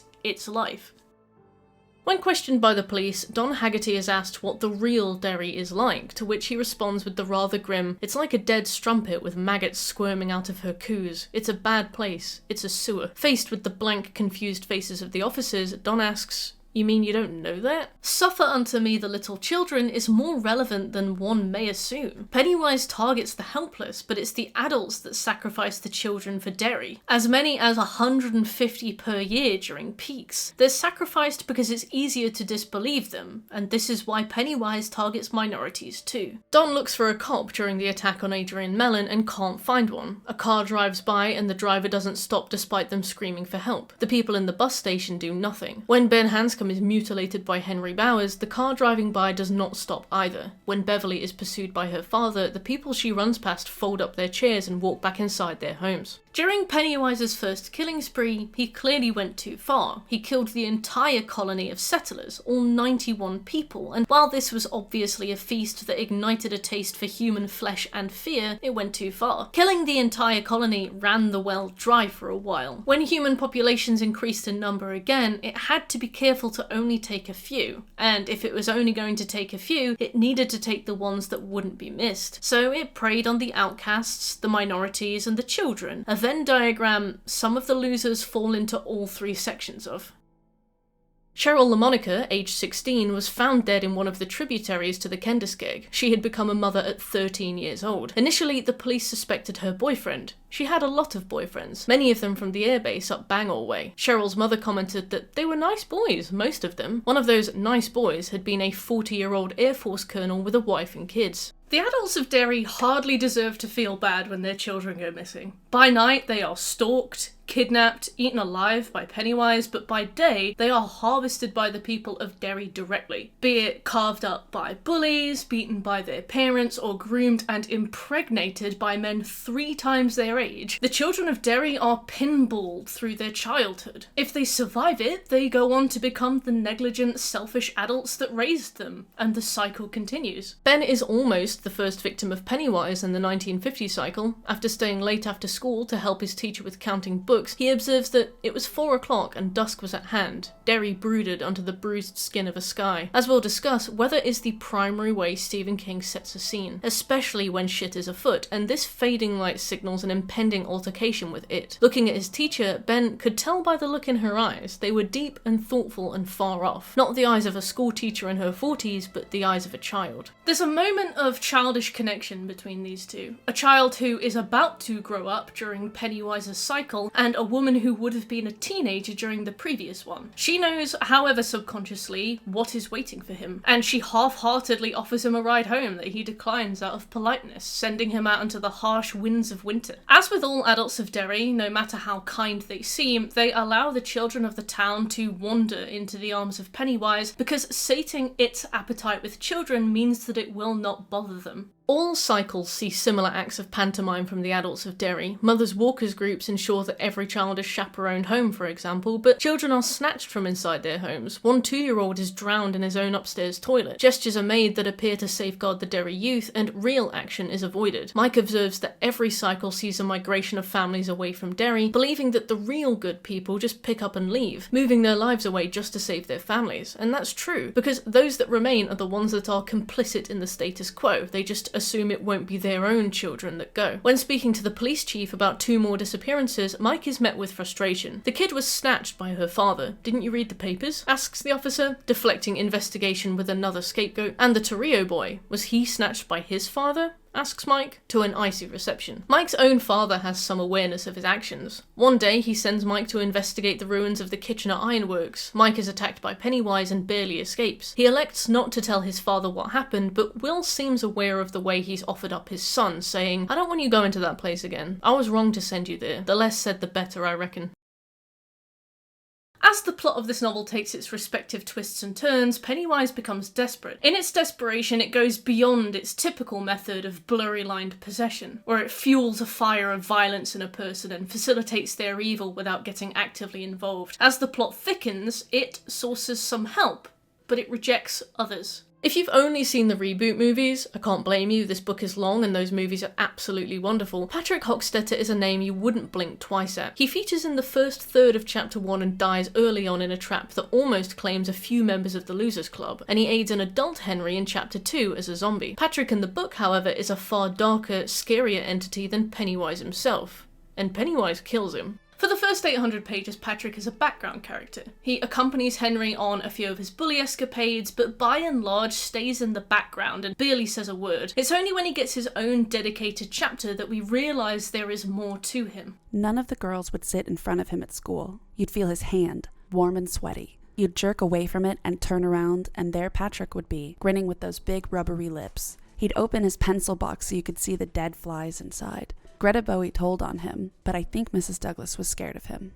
We don't grasp the immense danger of Patrick at first because his first proper scene involves him jacking Henry off. Yes, spying from a nearby car where she is hiding, Beverley witnesses Patrick jerk Henry off in the dump. And it's a bizarre scene straight out of nowhere that you can't help but laugh at for the sheer absurdity. Also, Henry smacks him very hard. It's not until page 845 that we learn Patrick is a genuine psychopath whose misdemeanors only fly under the radar due to his awareness of the rules. Rules he follows very carefully when doing the shit he does. Patrick fears nothing. He believes he is the only real being in the universe. As we'll learn later, Pennywise's first kill is typically when the snows of winter still lay on the ground. Incidentally, snowfall marked Patrick's first kill too. His younger brother Avery, who he smothered in his crib out of fear that he was real as well, and would eventually displace Patrick when he became old enough to be the favourite. His dad kinda knows Patrick killed him too, but as is custom in Derry, says nothing. While Pennywise picks up the stray children that roam the streets of Derry, Patrick takes animals, strays and pets. Pennywise initially seems to cultivate this. Patrick places his kidnapped animals in a fridge by the edge of the dump, leaving them to suffocate to death over a period of days in a sick personal ritual. By some strange dark magic, Patrick is lucky. No one ever opens the fridge. The dump guy never rips the door off as he does with all the others. Pennywise keeps this fridge safe, allowing Patrick to thrive. But he kills him anyway.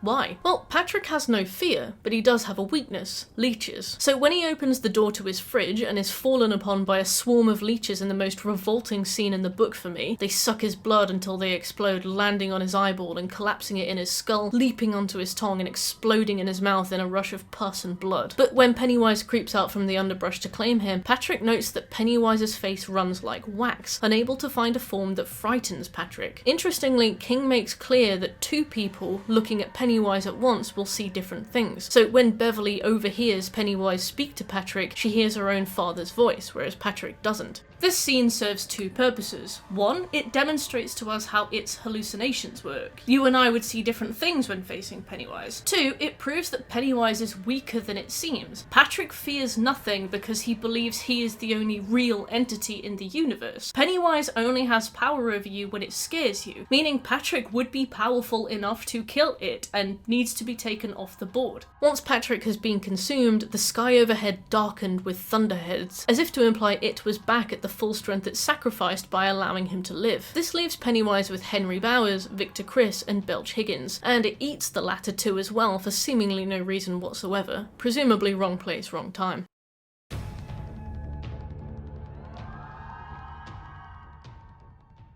Not approaching or talking to strangers was a lesson most Derry children learned early and well. I don't understand this at all. I don't understand any of this. Why does a story have to be socio-anything? Politics, culture, history? Aren't those natural ingredients in any story if told well? I mean, can't you guys just let a story be a story? The statement that King makes here is so contradictory that it winds me up. Recalling the context of this moment, Bill is stating that the likes of Shakespeare, Lovecraft, Dickens didn't write their works about current politics, culture, or history on purpose, and therefore to sit and analyse them is to be a futile baby wee-wee with his dick stuck up his nose. But by the same merit, asking, aren't those natural ingredients to any story if told well, excuses the presence of socio-whatever when it does crop up in good stories. But also, you're still not allowed to point it out or say that it's intentional? This statement just sucks major balls to me. It's such a self-important the curtains are just red statement that discounts the lived experiences of these writers and hoists up an insistently media illiterate worldview. Here's what I think.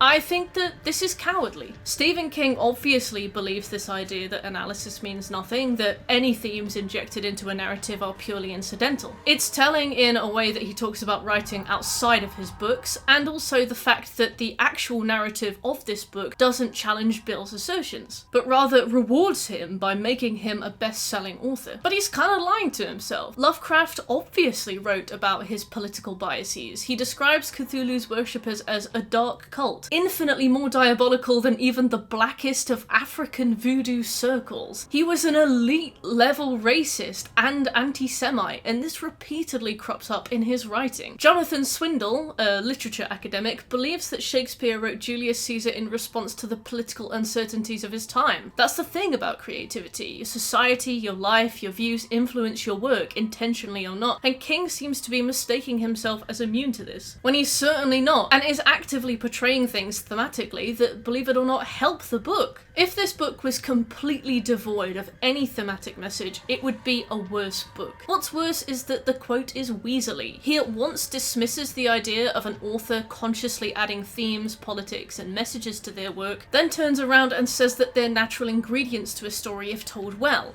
Well, I'm sorry to break it to you, Bill, but the reason these stories resonate is because authors think about the themes they put into their books. They think about the portrayal, the messages they're sending, and how they affect their work. You cannot at once say that analysis of these stories is pretentious and silly, and then claim that good stories feature these things naturally, because it's contradictory. Is it true that some authors just write pulp and pop fiction, so to speak, to make a quick buck and profit off trends? Obviously. Look at the Twilight copycats and Brandon Sanderson wannabes. But to act as if every writer, even the legends like Lovecraft and Shakespeare, were motivated purely to get money, and their thematic resonance is just a byproduct, is profoundly silly. This story has themes. It clearly has a deeper meaning than just a big scary clown terrorizing children, featuring like 50 nipples. I think what King is doing here is saying, yeah, themes are cool and whatever, but I don't want to think too deeply about them, despite deliberately writing them. It almost seems like an attack on critics who would do precisely what we're doing by analysing this book. Sure, Hans Christian Andersen, certified gay man, wrote The Little Mermaid because he likes fish women, and not because he was devastated that the lower half of his body meant he was not socially compatible with the object of his desire.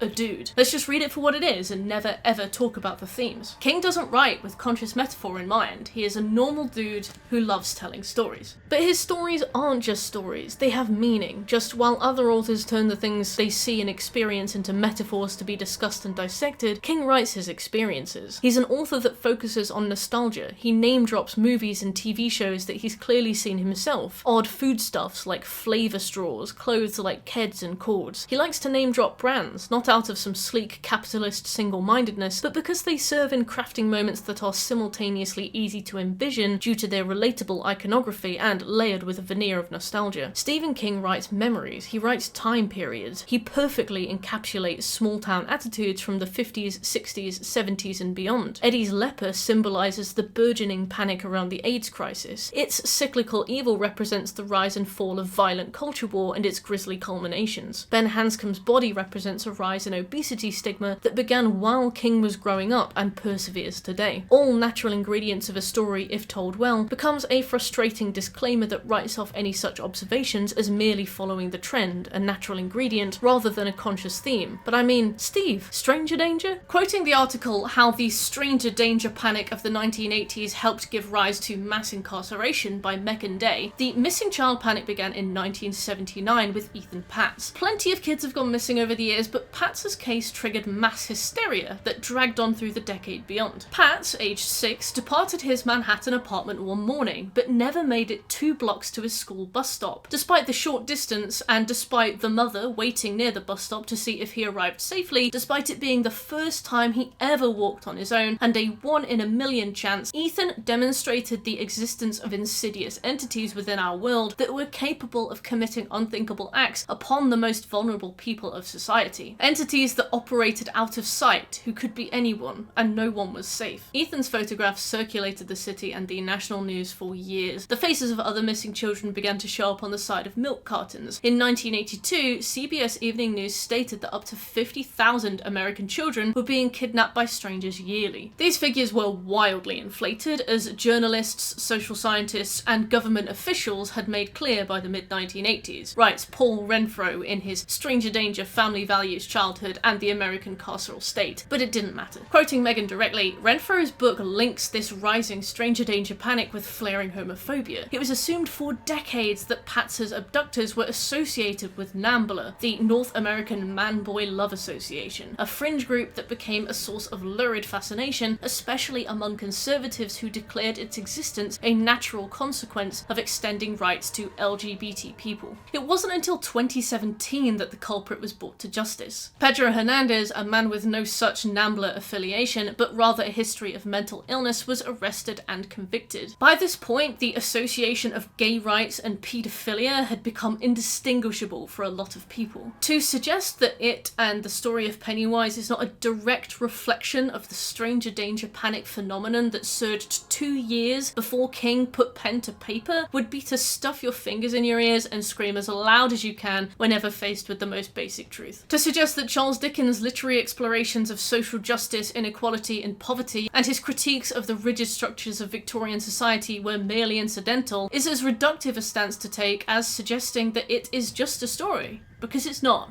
And I have a bridge to sell you. We write what we fear, and by all rights, a man whose children were born in 1970, 1972, and 1977, rendering them roughly 10, 8, and 3 years old when he picked up the pen and began to write his first draft of It, would have much to fear when the 1979 case of Ethan Katz dropped on the USA like an anvil. We see this reflected in the backdrop of assumed sexual deviancy in It's crimes. Ben Hanscom's mother asks him if he knows what a sex crime is. The police theorise that the missing Eddie Corcoran was picked up by a child molester. The father of the missing Winterbarger child was accused of sexually molesting her as a baby, a rumour that is never confirmed. Eddie, as an adult, asks if the new murders involved any sexual assault, and obviously they didn't. It draws upon the contemporary concerns of stranger danger, creating its own cocktail of horrors that plague the mind of any parent, and projecting them tenfold onto the people of Derry who sit in the eye of the storm. On the one occasion that Mike had been late for dinner, his mother had been nearly hysterical. She wouldn't let him hook rides, not even 4 years after the murders ended. Moreover, the 7 PM curfew gives the impression that the children are safe during the day, and they aren't. The Losers Club built their club in the Barrens, underground, literally under the nose of the prowling Pennywise. A fine idea if the killer was just one guy, but these kids have no idea how close they dance with death every single day. Upon returning to Derry as adults, the men of the group find that they are treated with mistrust, as they are assumed to be the dangerous strangers they were once told to watch out for as children. Ben stops in the library to listen to the librarian recite the 3 billy goats gruff, only to be approached by a library assistant. Pausing for a moment in his assessment of the nipples he can see through her shirt, he realises she hadn't come over and spoken to him out of simple politeness. 9 children had been slain over 8 months. You see a strange man where adults rarely come, except to drop their kids off and pick them up, you're suspicious. Eddie visits the home of the Tracker brothers when piecing together his memories, only to be chased off the property by Pennywise and some familiar zombified faces. He collapsed in a dead fate near McCarran Park, and some kids who saw him steered clear of him because he looked like a wino to them, like he might have some kind of weird disease for all they knew. He might even be the killer.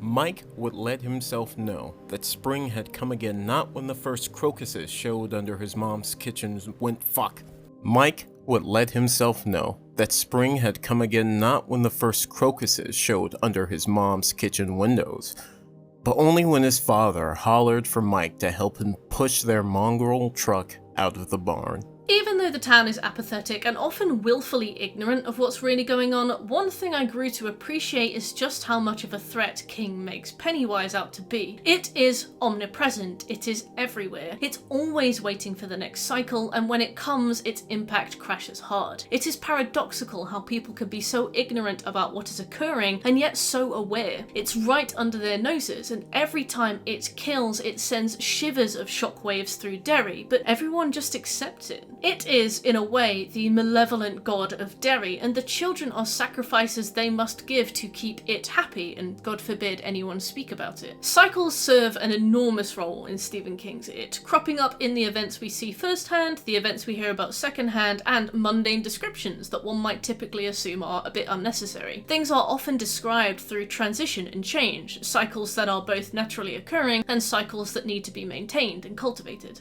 Regarding the dam the boys built in the Barrens, Eddie observes the damage was quickly repaired, but even he could see what would happen without someone there to constantly shovel in fresh fill. Erosion would eventually cause the upstream board to collapse against the downstream board, and then everything would fall over. Its feeding cycle begins in the first months of the year when the snow is still thick on the ground and the ice of the canal is frozen. As it uses the waterways of Derry to move around the city, and many murders happen adjacent to a source of water, be it the canal, the standpipe, or just a toilet, this links to the cyclical nature of water throughout the seasons. Mike explains that every cycle lasts between 14 and 20 months, reaching their peak around the latter September and then ending in a big way. The fire at the Black Spot being one example. When Bill returns to Derry in the 1980s, one boy tells him that he is hearing voices in the drains, just like Beverley did, assuring us that the wheel is rolling just as potent as it ever was. But above all, the cycle of abuse is King's clearest theme. There was an echo here in Derry, a deadly echo, and all they could hope for was that the echo could be changed enough in their favour to allow them to escape with their lives. Butch Bowers commits hate crimes against William Hanlon in the 1940s. Henry Bowers and gang abused the Losers Club in the 50s and again in the 80s. Steve Dubé, Chris Unwin, and John Garton terrorised Adrian Mellon before his violent death in the 80s. Alongside the cycle of Pennywise, we see generational abuse and the permeating consequences of undeterred hate throughout the timeline of Derry, and the best demonstration of that is Eddie Corcoran. Eddie Corcoran is a schoolmate of the Losers Club, a direct parallel to Bill Denbrough. As Bill's younger brother Georgie was killed by the sewer-stalking Pennywise, Eddie's brother Dorsey was killed by their day-walking psychopathic stepfather, Richard Macklin. Both boys cope with their grief under different circumstances. Mike Hanlon's father suggested that only something like the fire at the Black Spot could have happened in Derry. It seems bad things do right well in the soil of this town. And this is an apt observation. Violent crime is at a constant high in Derry, something in the water they assume, and that something is it. Egregious behaviour is magnified under its presence. Like it possesses the most violent members of the community and turns their dial up to 100, infecting them with a blood rage that makes it impossible to stop once started. Richard Macklin beats Dorsey with a hammer he previously warned him to never touch. It's a special expensive fancy hammer with ball bearings, but it's this hammer that he beats the boy's head in with when he catches him standing on a stool in the garage. All reason goes out of the window for Richard, and in this moment of possession he beats a boy so horribly that he dies. Pennywise compounds abuse, pushes people over the line, and with that cycle of abuse we see that theme of willing ignorance. When asked why his teacher had not reported the abuse, Mrs. Dumont said, "This isn't the first time I've seen such a thing in my career. I was told by the assistant principal to stay out of it. It always comes back to haunt the school department at tax appropriation time." As noted by a snazzy article I found on Lit Charts, Dorsey's school teacher refuses to see the evil that is directly present, just as the Losers Club notices that adults often do not see or hear it. In this regard, children are not only vulnerable to harm, but are made more vulnerable due to the inability or unwillingness of adults to believe their stories. When asked if the doctors who treat the Corcoran boy might have been derelict in their duty, Chief Borton claims that they will have serious questions to answer, once again displacing the blame, building a bank of scapegoats, the head of which was Richard Macklin, who, while guilty of killing his stepson, was then accused of killing every other missing child too. When Henry attacks Ben, he does so as though possessed. Henry seemed to contemplate this prospect soberly, even gravely. Henry smiled a little, but his face still held that grave, reflective cast. That look look that was somehow sad. It frightened Ben. It suggested that he was in for more than just a beating. Belch and Victor stopped laughing. They looked nervous, almost scared. King maintains a blurred line between the actions of Henry and Pennywise. How much exactly is Pennywise pushing him? The answer is never clear, but I personally speculate it's probably 50-50. When Henry is an adult, stuck in the asylum for crimes pinned on him as a youngster, the guards beat the inmates with rolls of quarters since batons are not allowed. They almost always hit you with them in the same place, he explains. One day he hit Arlen maybe too hard because blood came not only from his nose but also his ears. Now he was a hopeless case, totally unplugged from the world. Say what you will about Bowers and whether or not he deserves it, but this demonstrates the cycles of abuse within a system intended to protect and correct. Claude Hero murdered a table full of men responsible for killing the man he loved. He walked into the Silver Dollar with an axe and cut them all to pieces with an audience. It was like politics in a way, said one of the still surviving witnesses, explaining that everyone just kept drinking and chatting as Claude murdered people. Afterwards, Claude sat in a daze, more asleep than awake, as though its possession had left him. Later that night, those same witnesses were roused and lynched him as if the possession had transferred to them. Abuse is a backdrop in the lives of many of our main cast. Abuse is the soil in which its power grows. Stephen King imbues it with a ton of tangential stories. A few of them are unnecessary, we'll cover those when we discuss his writing style as a whole, but many contribute to creating a rich and miserable snapshot of Derry, specifically the inherent evil of Derry and how Pennywise cultivates and harvests that evil when the cycle comes back around. Probably the key example of this is the story told by William Hanlon, Mike's father. Mike's father faked his age to get into the army during the Depression of the 1920s, and quite notably comments that this made him a man. A neutral comment by any standards, but in the case of a clown that preys specifically on children, marks an exact moment whereby Will crosses some invisible finish line, marked safe. King spends quite a while setting up the story of the black spot, told to us entirely secondhand through William. William illustrates a tapestry of racial injustice that occurred during the 1920s. There are people who have lived in Derry for 20 years and don't know there was once a special barracks for non-coms at the old Derry Army Air Corps base, he explains. The other 7 barracks had heat, storm windows and insulation. The special barracks were heated by a bulky old wood furnace. They did get some storm windows once, but were abruptly sent to Bangor to help with work at a base up there, and then returned to find every last one of those windows had been broken. He tells the tale of a sergeant who relished in abusing the black soldiers, how he forced Will to spend hours digging a hole, only to make him fill it in again, only to make him dig a fresh one, which he then shit in. There were a lot of them like that in the army during the Depression, Will explains to a confused Mike. He was just looking for something to bust us with. That being said, we see a camaraderie on the end of people receiving the racial abuse. During the incident with the hole, a random check was conducted on the barracks. Will commented that his friends covered for him, but the sergeant had no friends and consequently got into trouble. While the book is unfortunately weighted with instances of racial injustice due to the attitudes of the time period it's set in, we do see glimmers of goodness across the timeline. One notable example was the county sheriff, who, learning that Butch Bowers had poisoned all of Will's chickens and painted a swastika on the chicken house, got to work on the matter and worked hard. The sheriff is aware that Butch isn't going to be prosecuted for a racial hate crime, but he is going to be prosecuted for the swastika, and that's the angle that he goes with. Like most cops in the Adrian Mellon case, he's aware of his jury, his audience. We see at best good intention from most cops in the story, although, as it pans out, it's kind of a rare occasion.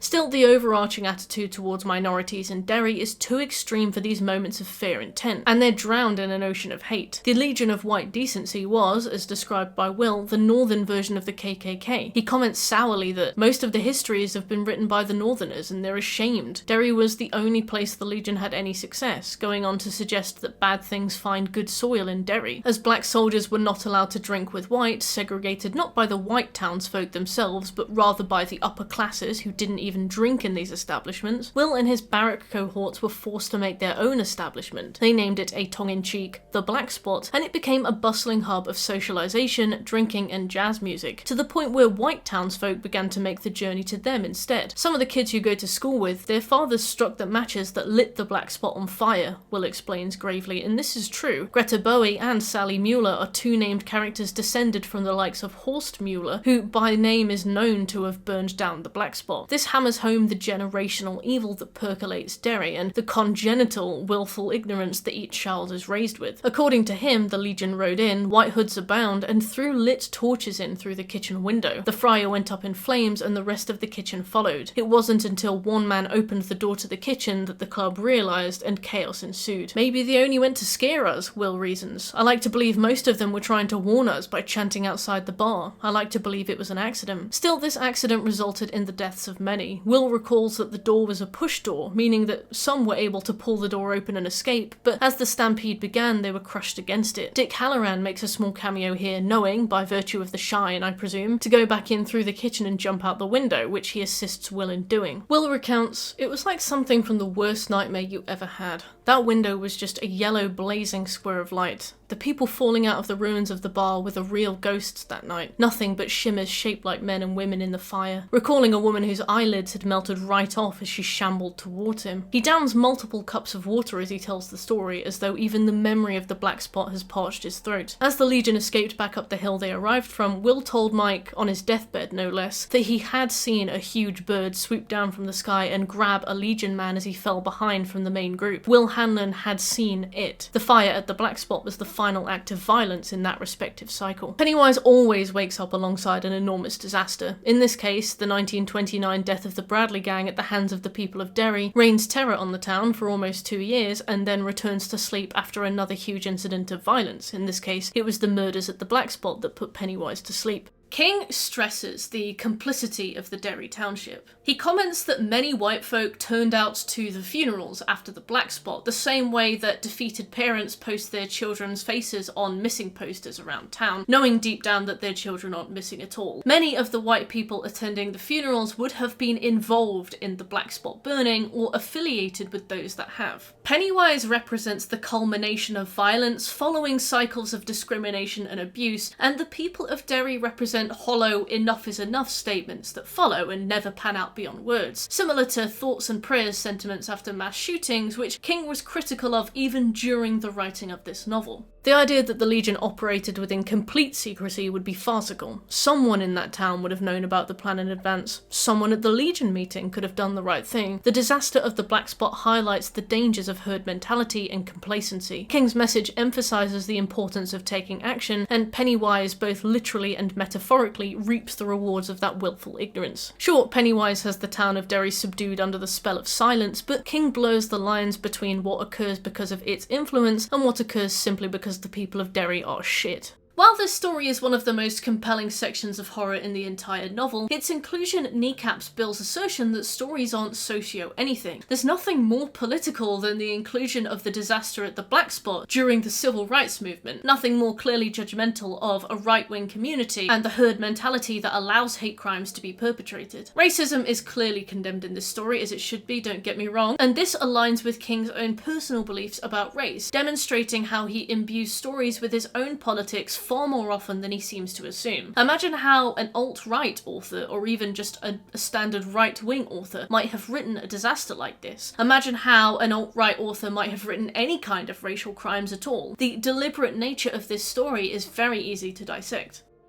Content warning. This section features explicit discussion of marital and domestic abuse, including physical and sexual abuse. If you'd like to skip ahead, use the chapter segments below.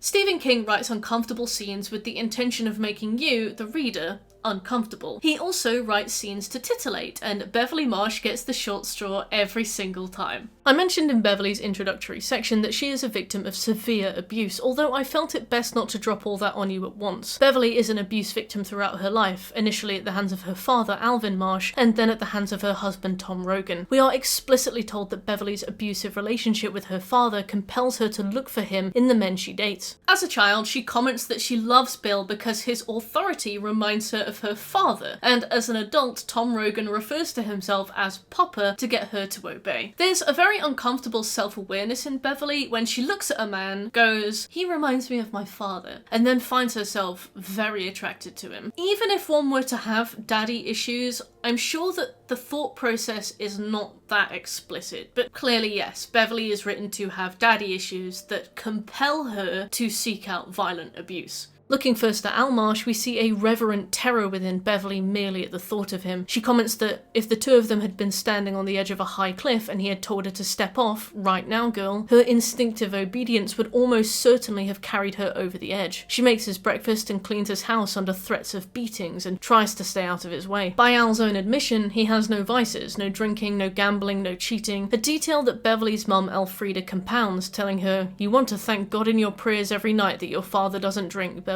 Al abuses Beverley in secret. It's only at the age of 11 that Beverley's mother catches on that there might be something wrong, asking her, "Bevy, does he ever touch you?" When we and Beverley are well aware that yes, he smacks her frequently, even on the face, leaving dark and colourful bruises. Almarsh insists that daughters need more correction than sons, which is clearly something a man without sons would say. Elfrida's painful ignorance aligns with Derry's slowness when acknowledging wrongdoing. Al's abuse comes to a head around page 925, when Beverley returns to find that her father had been spying on her while she was playing in the Barrens with her friends. He whips up into a furious frenzy, accusing her of sleeping with all of them, and demands she takes off her pants so that he can check she is intact. Beverley comments that there was nothing in his eyes. Her father was gone, and she was alone in her apartment with It, setting up a situation wherein Al's obsessive abuse has been piggybacked by It, who is now working directly through him. Beverley realises that It fills the hollow places, taking voids of humanity and puppeting them, rather than creating any evil of its own. The tools are already there, Pennywise just holds them. Many people watch Beverley run from her murderous father without offering one single solitary shit. Two men lounged in the loading doorway of the packing works, laughing, King observes. One guy folds up his newspaper and walks back into the house. It's not until Pennywise takes the form of some weird old witch in a scene I actually kind of hate that it introduces the idea that Al abused Beverley because he wanted to fuck her, and this is confirmed somewhat later in a way that is simultaneously subtle and also wildly, horrendously gross that it's probably my least favourite passage in the book.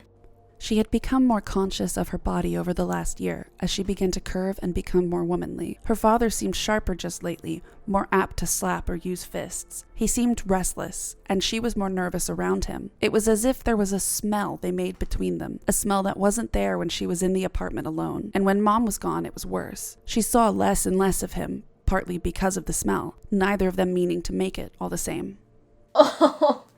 Oh, let me be clear, I hate this. I hate this more than the orgy scene. I hate it more than the detail goes into about tight on her arse, her jeans and shorts are as an 11-year-old. I hate it more than the scene where her clothes magically fall off in front of the boys. I hate it because it implies a mutuality that really bothers me. This smell they made is communicated as some natural lust between father and daughter that he honourably tries to resist, and it solidifies Beverley as this natural beacon of innocent sexuality that can't help but be desperately lusted over by everyone around her. If he abuses her, just say it. Don't turn it into this natural animal dance of pheromones. As a child, the violent side of her abuse is written well on the whole, but King is too incapable of seeing Beverley as a human being to give her much respect in her depiction. When Beverley fires a silver slug at It from the little bullseye slingshot, she realises that the act of pulling the string taut caused all the buttons on her blouse to pop off. Without even noticing in the heat of the moment, pulling the string back rendered her completely naked on the top half, which is absolutely something that happens with blouses and any kind of movement. Her blouse hung open and her small breasts were clearly revealed, King describes. She snatched her blouse closed. In 1 second, Bill became aware of her in a way only Ben himself had been before. Mike Hanlon dropped back a step or two as if actually frightened by the side swell of that one small white breast, visible below her Okay, Steve, if her blouse is pulled tight around her, why are we also writing a scene where she's basically completely topless and exposed? Why is this scene so distinctly uncomfortable and perverse? Why are we lowering ourselves to anime-level tropes around 11-year-old girls? Hey, Kirsty, you ask? Is her abuse any worse as an adult? She didn't want to make love, she said. He saw a different truth in her eyes and the strutty cock of her legs. When he took her blouse off, her nipples were rock hard, she moaned. And, insert a pornographic sex scene during which she desperately arches against Tom and orgasms 3 times. Tom Rogan is Beverley's husband, and he is written very well. King writes good abuses because he understands the insecurities lying under the surface. When the phone rings in the night, the call from Mike Hanlon, King makes sure to let us know how fully Beverley's breast breasts pushed against Tom's back as she reached over him to answer it, and Tom becomes irritated that she is not checking his face to see if he's annoyed about it. Tom abuses Beverley because he wants to see compliant and fearful reactions. He resents the idea that he's not something Beverley is constantly wary of. Her eyes did not stutter to read the emotional weather on Tom's face, and he didn't like that. King goes into a bit too much detail on Tom, giving us a background where we learn that he too was abused, and I found that section unnecessary. Tom is written very well in the present, and this isn't something we need to know. It weighs down the action of the current moment with paragraphs of needless exposition, and provides redundant information. Aww, Tom's abusive because he was abused? It's not actually that important to know, but thanks. Tom observes that Beverley was a woman who really came alive only when the rhythm of her work spiked, which occurs after Beverley receives her call from Mike Hanlon. She stands tall and static, dropping her frail victimhood and bustling around the room, packing. Beverley is abused by Tom for years and years, and when she gets Mike's call, she literally turns around to Tom and goes, "No thanks, mate, I'm done with this, and I have to go now." I suppose this is intended to highlight how the gravity of the situation facing Beverley is so extreme that the whims of her abusive husband no longer affect her, but all it does is show us a woman who undergoes vicious physical abuse for over a decade until she decides simply that she will just not be abused anymore. Hissing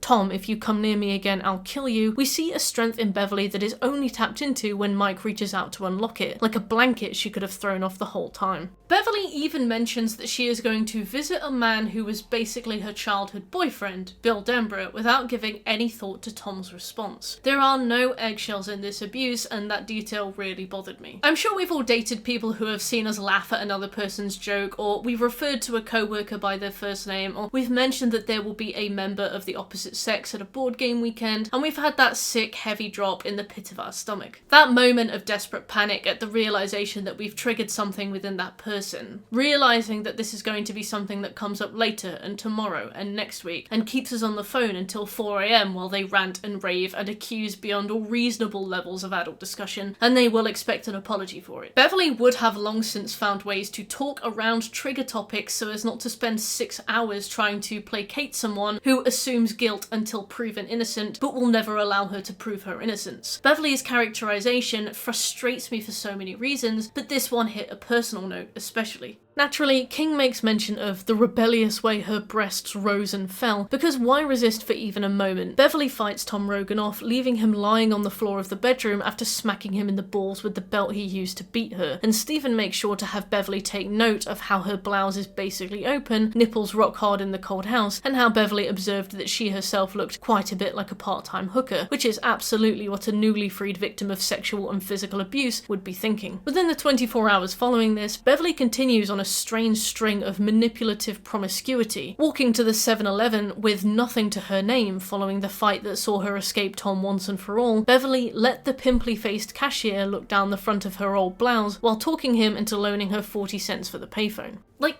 my guy, Beverley is a lifelong victim of abuse. She's just had to fight off a man that King explicitly says is now beyond abuse. He is trying to kill her to prevent her leaving her house. Why would she be demurely fluttering her lashes at a 7-Eleven cashier, completely unshaken by the experience? She just turns on the strong switch and is magically okay? When she gets onto the plane, she sits next to a young man she's aware has an interest in her. Beverley thinks to herself, I bet he's got a nice, polite college boy's cock, long enough to jazz with, not thick enough to be really arrogant, which is not a sentence I was ever prepared to have to read in a book. What on earth does that mean? When Beverley and Bill have sex towards the end of the novel, she says, being married to Tom was like going back into a nightmare. Why would a person do that, Bill? And Bill responds, to find yourself. And the conversation is done because Bill is the wise and unquestioned author avatar who looks into the heart of 20 years of violent marital abuse and diagnoses it as an opportunity for Beverley to learn who she really is. It is immensely telling of King's view of women at the time that he writes Beverley like this, and I can't even imagine what could be going through someone's mind to where the victim of long-standing sexual, physical, and emotional abuse needs to be thinking that she looks like a hooker after escaping her abuser after over a decade. It's completely repulsive. What's so frustrating about this is that it obviously reflects conservative attitudes about female victims. It reflects that women secretly want it when they're abused. It suggests that consent is blurry and that no means yes. It reflects that women deserve to be abused because they are too weak and too stupid to just up and leave their abuser. I'm glad that King has grown as a person and that he is left-leaning and doubtless disgusted nowadays at this portrayal, because it's buck wild how he writes Beverley. In fact, some of King's attitudes are betrayed by the woman she is held up in parallel to, Beverley's best friend Kay. Kay is described as a former designer who married rich, divorced richer, and discovered feminist politics in 1972. Feminism and her vapid, opportunistic adoption of it being the only vessel through which Kay sees any characterization. King makes a point to mention that Kay was accused of having embraced feminism only after using archaic, chauvinistic laws to take her husband for every cent the law would allow, Kay stating, "Feminism and capitalism aren't mutually exclusive, thank God." There's a lot betrayed in this instance alone. It's pertinent to mention that Kay's divorce happened around 1970, 5 years before she would have been able to open her own bank account. While nowadays financial freedom allows divorced couples to find more egalitarian conclusions, Kay was divorced in a time where divorce meant destitution. If she could not remarry, she was in desperate trouble unless somebody literally took her in. The financial necessity of taking a man for everything he was worth was a consequence of not allowing women their own financial freedom, which was a consequence of the repression feminism specifically worked to overturn. Was there an element of spite to Kay's actions?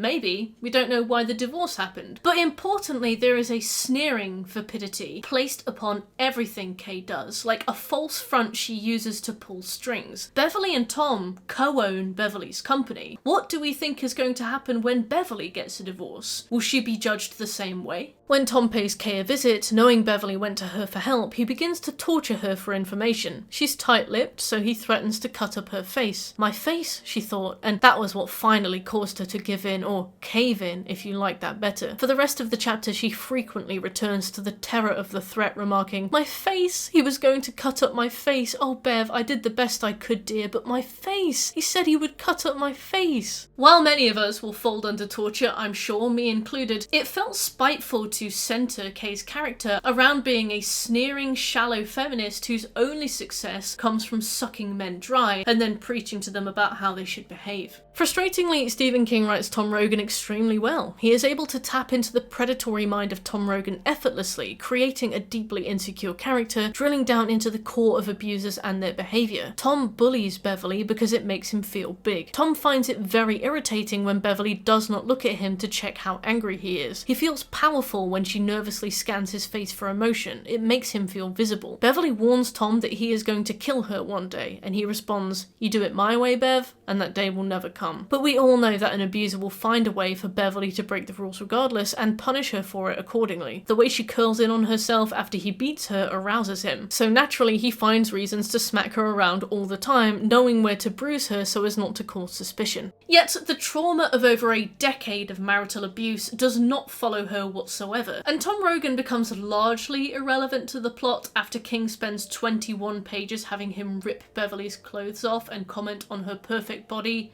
as he beats her. Beverley could have been a whole video just by herself. Towards the end, the story begins to make frustrating comparisons between Tom, Henry, and Al, multiple characters suggesting that all three of them look similar. Bill outright states that Beverley married Henry, which she corrects him on, "I married my father." Later narration compares Tom to Henry, suggesting that they look almost identical, which constructs a confusing image. In the final 50 pages, Tom is given a psychic link into the mind of Henry as a child, watching him kill Butch Bowers and chase the losers through the sewers. Henry and Beverley had very little to do with each other during their childhood beyond basic bullying. I don't understand why she would go on to seek Henry in a partner. What's especially maddening and insulting is that King is competent at writing every other character we see. He's able to write the lasting effects of trauma, even if it's in an unsavory, brutally honest way. Eddie marries somebody who looks and acts just like his mother, so what is it with Beverley? Why is she written like this? It's like he had zero interest in writing a nuanced inner world for this woman. Why is it that he's able to perfectly write the inner world of multiple deranged abusers, but when it's time to give adult Beverley other qualities and struggles beyond she comes when she's raped, he's suddenly nowhere to be found? I will lose my mind.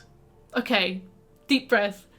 My favourite example of character growth is when Eddie emancipates himself from his abusive, controlling mother, mainly because he's a guy, so Stephen King doesn't give any time to describing to us how hard anyone's nipples are. After breaking his arm, Eddie winds up in the hospital. This is Sonia Capsbrack's hell and her heaven. It's her hell because she is deathly scared for her son. Despite the break being firmly in the past, she convinces herself that fragments of bone could travel through his bloodstream to his heart or brain and kill him, working herself up into an obsessive fit. It's her heaven because she now has control over her son and uses that to shoo his friends away and keep her to himself. In regards to Eddie, this is his tipping point. Retreat further into the hysterical arms of his abusive mother, or stand up to her and take what control of the situation he can. Thankfully, the knowledge that his medication is a placebo and the adrenaline from his broken arm serve a dual purpose of strengthening his resolve. He knows his mother is trying to control him through a fictitious illness, and he knows that the big wide world is scary but manageable. Most importantly, it's time to face it for the final time, and I imagine his fears of his mother pale in comparison to that. The night after his bone is set, he lies awake with tears rolling down his cheeks, refusing to ask for pain medication. This is both because Mr. Keene has implied that that is also a placebo, and because Eddie is forcing himself to go through suffering alone, and he wakes up a new person, born from the ashes.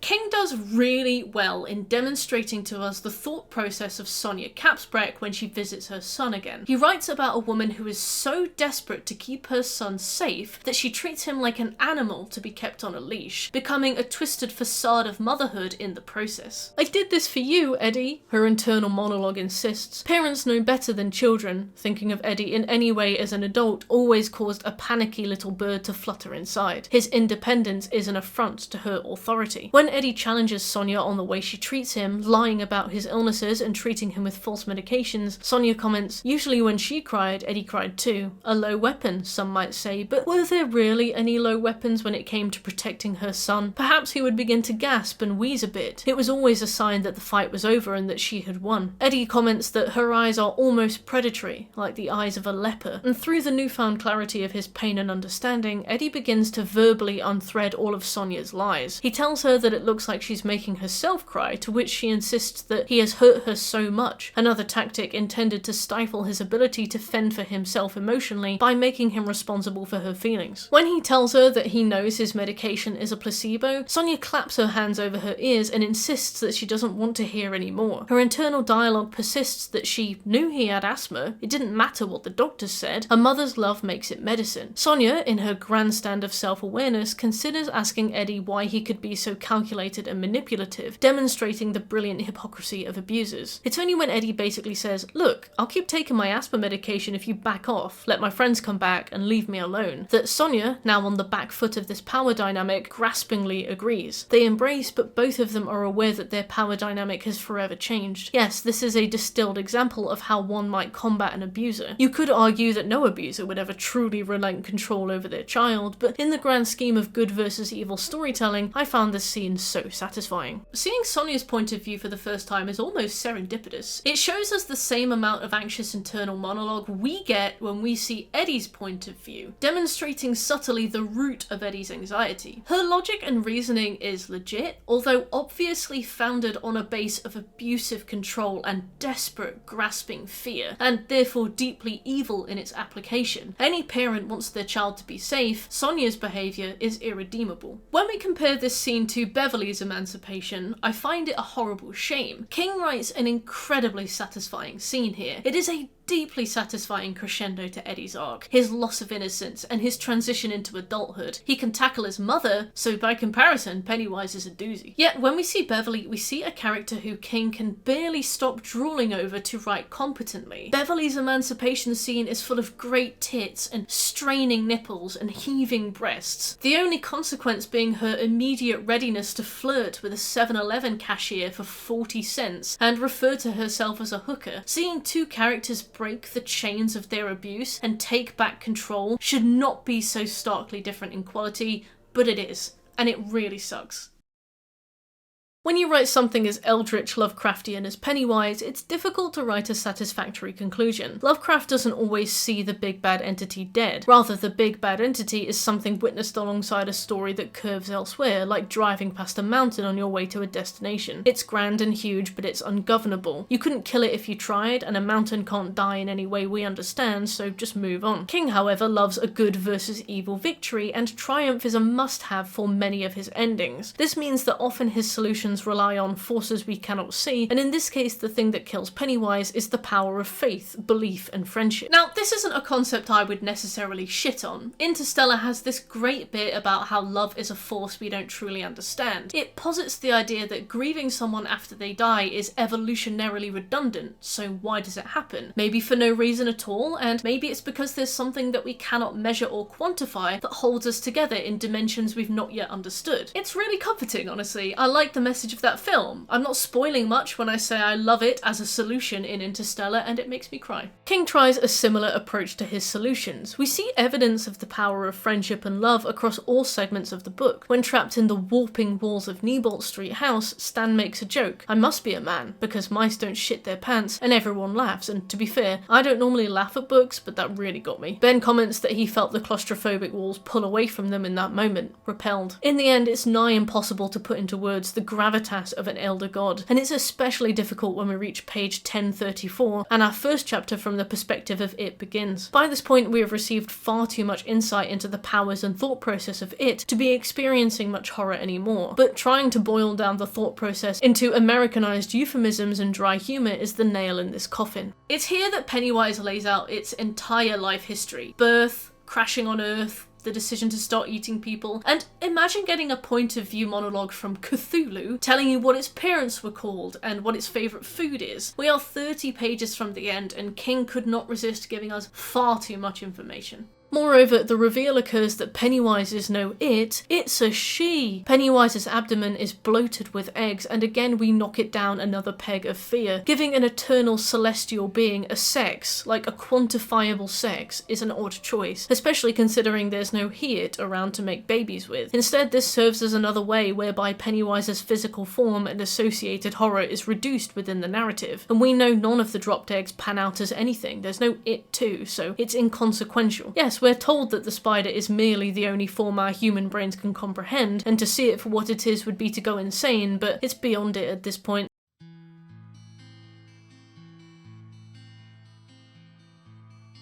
You can live with fear, I think. It's offense you can't live with, because it opens up a crack inside your thinking. Go to your church and listen to your stories about Jesus walking on water. That wouldn't look like a miracle to me. It would look like an offense.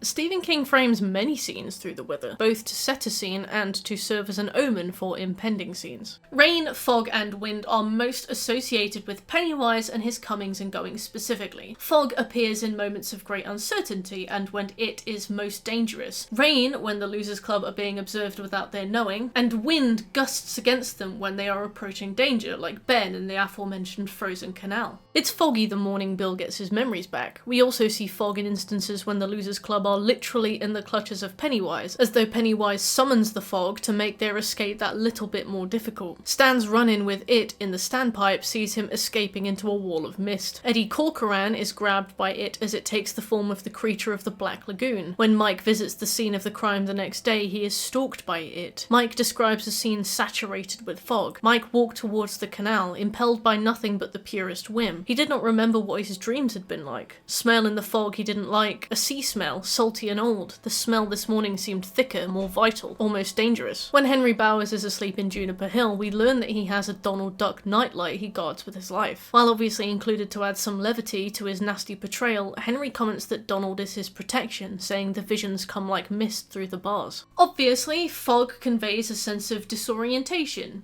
danger, unease, which Silent Hill, for example, employs effectively. This reflects how characters feel as they are hunted by Pennywise, which is where that dual purpose comes from. These natural associations with fog work well as a way to make something ordinary scary. One of the best things horror can do is make something commonplace and normal terrifying. And this is where King is at its best. Fog, already a somewhat ominous occurrence, is one of the many ways Pennywise signals its arrival. The book begins with Georgie's death scene, which happens in the rain and follows major flooding. When Georgie is killed, the storm drain was already filled nearly to capacity with runoff. While George's mother was being sedated in the emergency room, listening to his father sob hoarsely, the boat shot out through a concrete loophole like a bullet. When it joined the swollen Pembascot River 20 minutes later, the first rifts of blue began to show in the sky overhead, the storm ending with the confirmation of Georgie's death. When Ben, as an adult, returns to Derry, he meets the rest of the club at the Jade of the Orient restaurant. None of them realise that it is watching them the whole time until a few unfortunate incidents with some fortune cookies. We're clued in though. As Bill heads there in a taxi, he comments, "It was overcast outside," and now a few splatters of rain hit the cab's windshield. When Ben steps out into the January cold, the day he almost dies, he notices at first the wind was at his back and things didn't seem so bad. At Canal Street he had to turn right and almost fully into the wind. Now it seemed to be holding him back, as though it had business with him. The wind whooped and screamed, sometimes sounding almost human.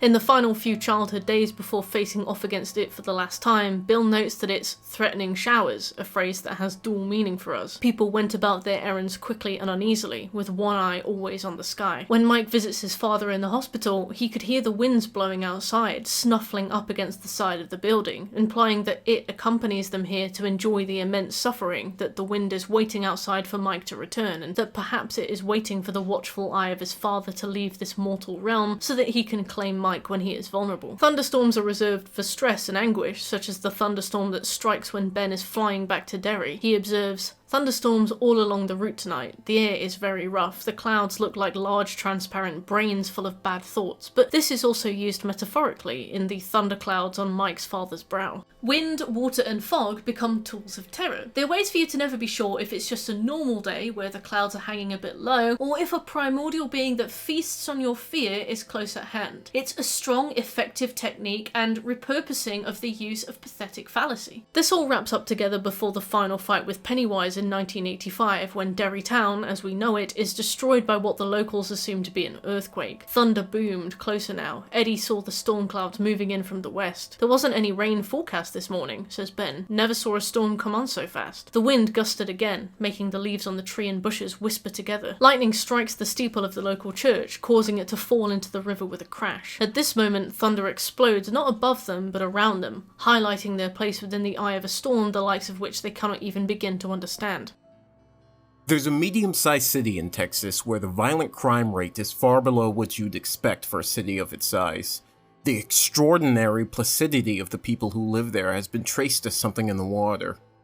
The exact opposite holds true in Derry. When it rains, it pours, and water is by far the most thorough motif in Stephen King's It. Water is so closely related to Pennywise that you could draw a direct line between the two, and it's completely interlinked with King's typical writing tropes that associate nature with forces both magical and destructive. Much of its presence in Derry is affected by and bolsters a man versus nature relationship that the people of Derry have with the water of Derry. The people of Derry arrive, they build sewers, and it is able to use those channels to travel across Derry without ever seeing the sun. The black spot on the night of the fire, the house on Niebolt Street where Eddie is attacked by the leper, the Barrens, a huge green area where the children play, everywhere. The children of Derry almost exclusively wash up in areas like the canal, the tributaries to the main river, and the storm drains. Georgie is killed next to one. Beverley is called to through the drain in her sink, the drain serving as an eye for Pennywise to peer out to her through. Eddie Corcoran is grabbed by it from inside the canal and dragged back in after he is killed. Al Marsh recounts to Beverley, "When I was a janitor at the old high school, you'd get drowned rats in the toilet bowl once in a while, mostly when the Kender's keg was high," drawing a subtle connection between the drowned rats in the high school and the children themselves. Water is used as a metaphor constantly. We're told that the Kender's keg floods every 3 to 4 years, demonstrating a natural cycle of Derry's own. Bill's connection to the water of Derry is emphasised when King writes that his fever, like the Kender's keg, was finally receding, and is here. Ben tells the club that blood must be washed in cold water, conjuring mental images of the river that hundreds of children's bodies have washed up in over the years. Zach Denbrough, Bill's father, works for Bangor Hydroelectric, giving him the keenest insight into the sewers out of anyone in the entire main cast of characters, only making his willful ignorance ever the more tragic. Water is tied to the cycle of Pennywise. While water in literature is typically associated associated with life, water in Derry means death. When it first reappears, the canal is frozen in its concrete sluice like a frozen river of rose milk, its surface humped and cracked and cloudy. It was moveless yet completely alive in this harshly puritanical winter light. It had its own unique and difficult beauty. When the river thaws, the river floods, and it's in the wake of that flood that the murders began in earnest, as though Pennywise had been let loose from its frozen shackles. Adrian Mellon is killed in the river under the Kissing Bridge during the Canal Days festival. Eddie Corcoran's death is inexplicably tied to water. Eddie Corcoran walked closer to the canal. A swatch of moonlight glimmered across its surface in a boomerang shape. At the canal's sides, you could read the various levels to which it sometimes rose. The concrete was a dark brown just above the current water level. The brown stain slowly faded to yellow, then to an almost white where the heels of Eddie's sneakers swung. The water flowed smooth and silent out of a concrete arch. As offhand as this description feels, the reach of the water here parallels the physical reach of Pennywise. The almost white where the heels of Eddie's sneakers swung is not safe enough from danger. During the altercation, Eddie is hit hard and we are told that he swam in the waters of semi-consciousness. When Mike visits the canal the following day, seeing the face of Eddie in the water, he could hear the canal now running quiet. And it's important to keep an eye out for observations here in this writing. Whenever danger is afoot, characters will always mention being able to hear water. When Ben is stalked by Henry Bowers and the gang before they carve the H into his belly, he comments that he could faintly hear running water. Just before he is grabbed by the bullies, he observes a rusty culvert stuck out of the earth, spilling discoloured water down a hill in a glimmering little stream, foreshadowing the exact physical journey he is about to take down the same hill to escape them. As he almost goes running right back into the bullies, Ben comments that he heard running water ahead and the voices of Victor, Belch and Henry, yet as soon as Henry is gone, the sound of running water is described as soothing, demonstrating the false security felt by a young boy whose only knowledge of the dangers he faces are bullies. When Eddie has an asthma attack, the empty aspirator rolled away from his hand. The stream chuckled on, not caring in the least that Eddie could barely breathe. In the penultimate moments of their childhood, when Henry goes insane, they observe that the sound of his voice seemed to merge with the sound of the Kender's keg, drops of water falling from his blade, tying him completely to the water that serves as an omen for danger. The omnipresence of water in Derry also signifies the constant surveillance that the children are under. When cleaning the bathroom of Bev's blood, they go to the laundromat to remove the blood from the rags. 2 blocks farther up, they could see the canal gleaming a bright blue. When Bill returns to Derry as an adult, he returns to the Barrens and takes a little walk, seeing the changes made since his childhood. He comments that he could hear the trickle of water running in many small streams, a smell of corruption, a whiff of the underside. While the dump has been turned into a modern waste treatment plant, the waterways of Derry remain uncomfortably familiar. Water here continues the theme of subversion. Just as Pennywise and the abusive adults of Derry despoil the childhood of its innocence, this portrayal of water, quite literally 70% of the human body and what we need to live, becomes a sign of death. Water does not purify in Derry, it terrifies and annihilates.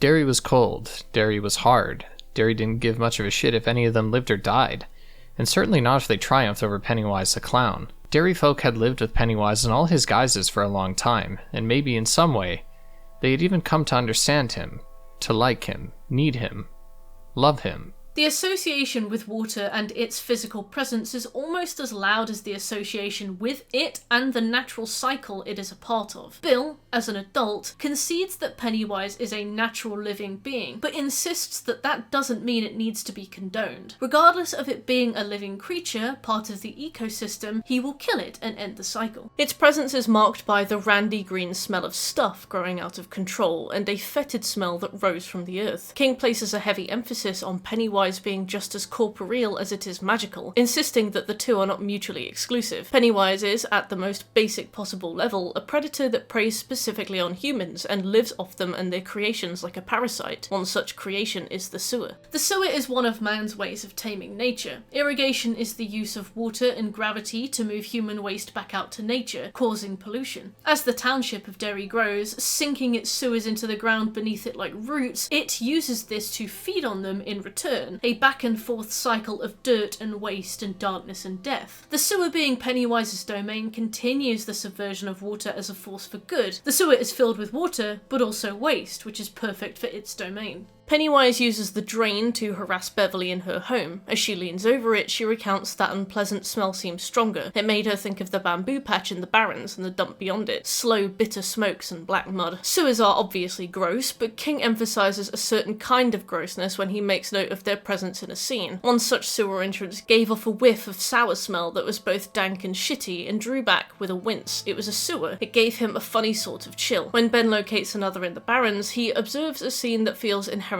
creepy. Another one of those concrete cylinders, barely visible amidst a snarl of blackberry creepers. Old, gnarled elm tree like a snarl of dirty hair. Ben calls the cylinders Morlock holes, referring to the main antagonists of the 1895 novel The Time Machine by H.G. Wells. As with Pennywise and the people of Derry, the relationship between the Morlocks and the Eloi of the novel is symbiotic. The Eloi are clothed, fed and possibly bred by the Morlocks, and the Morlocks consume the Eloi as a food source. When the characters approach the dump, we see our clearest overlap of man versus nature, as such things are listed in tandem with one another. A large rat with a bit of cellophane caught in its whiskers trundled in front of Bill. The ground, while still heavily overgrown, began to be strewn with litter. A silver gleam of summer sun reflected from a clutch of tin cans, the hotter reflection of sun rays bouncing off a broken beer bottle. Beverley spied a baby doll. She saw whitish grey beetles squirming in its rotting legs. King works hard to give the overlap of man and nature an unnatural tainted impression, like the roots of mankind's presence in Derry are poisoned by the water they soak up. In the Barrens, Ben could hear the throb of the drainage machinery coming through the earth. He could even feel it. Low, steady vibration that went from the ground to the root he was leaning against, giving the irrigation works an otherworldly tone. When they go to face it, they find the entrance to its lair was under their nose the whole time, a concrete cylinder in the Barrens. Two was shooting torrents of muddy water, but only a trickle was coming from the pipe sticking out of the embankment below this one. It wasn't humming either. As if to try and keep the children from breaching this defence, the rain makes the handholds of the cover slippy, contributing to the struggle of moving the incredibly heavy lid. Inside, an almost sentient, silent pump brooded, half submerged. King makes a point not to equate Derry itself with cancer. Mike states, an untreated cancer invariably kills. Derry has survived, knocking that suggestion off the list categorically. And that's fair. Even if Pennywise were to represent a cancerous growth, its presence would be draining the life out of Derry, but more people live in Derry at the end of every cycle, demonstrating a measured approach to feeding upon its people. Also worth noting that cancer is something not only that kills, but is a perversion of the natural order. Cancer isn't supposed to happen, and when it does, you either eradicate it or die slowly. Pennywise is not unnatural. It belongs here in Derry. It's from outer space, but that doesn't mean it's not a natural creation of the universe, and unlike cancer, the death it causes is not because the world is sick, necessarily. It's because it has chosen a habitat, and this habitat is where it sustains its own life through killing humans. Mike has a special connection with cancer, if you could call it that. Having watched his father waste away and die in his latter teenage years, Mike comments that his cancer scared me and enraged me, but it embarrassed me too. When a man or woman goes, it should be a quick thing. The cancer was doing more than killing him, it was degrading him, demeaning him. Mike believes in a quick death, which is not something Pennywise affords its victims. Derry had not been planned, it had just grown, we are told, the valley originally being swampy and overgrown. The river was polluted to drop-dead levels by sewage and mill waste. Fish caught were inedible mutants, emphasising the negative impact on having this colony of humans take root in Derry. Derry is shown to be a dark place, most likely due to the depression that is emphasised in the cultural context of this story, resulting in homeless people circulating through the town and train yard on a yearly basis looking for work. Batty Park became a regular open-air pharmacy until a 17-year-old boy was found dead by the canal with veins full of heroin. Old Cape, a section of Derry comprising low-income housing, had drainage so bad that there were stories of toilets and sewer pipes exploding. Even the Barrens, a place that represents the childhood these children spent playing right under the nose of the most dangerous creature on the planet, is not safe from Derry's roots. Upon finding the boys building their dam, police officer Mr. Nell explained that there were two parts to the system. One part carries solid human waste, shit, and the other part carries grey water, flushed from toilets or run down the drains from sinks. A good number of streams that feed into the Barrens are grey water only. He goes on to say, you got no business in a dirty place like this. There's probably 60 different kinds of diseases breeding down here. Dump down one way, streams full of piss and grey water, muck and slop, bugs and brambles, quick mud. In just this monologue, Mr. Nell communicates more to the reader than any of the main cast, being that the main cast are children who see the Barrens as a wonderland full of imagination and infinite hours of potential play. As adults reading it, our image is irreparably changed. The veil is lifted and we see the Barrens for the toxic swamp hole that they really are.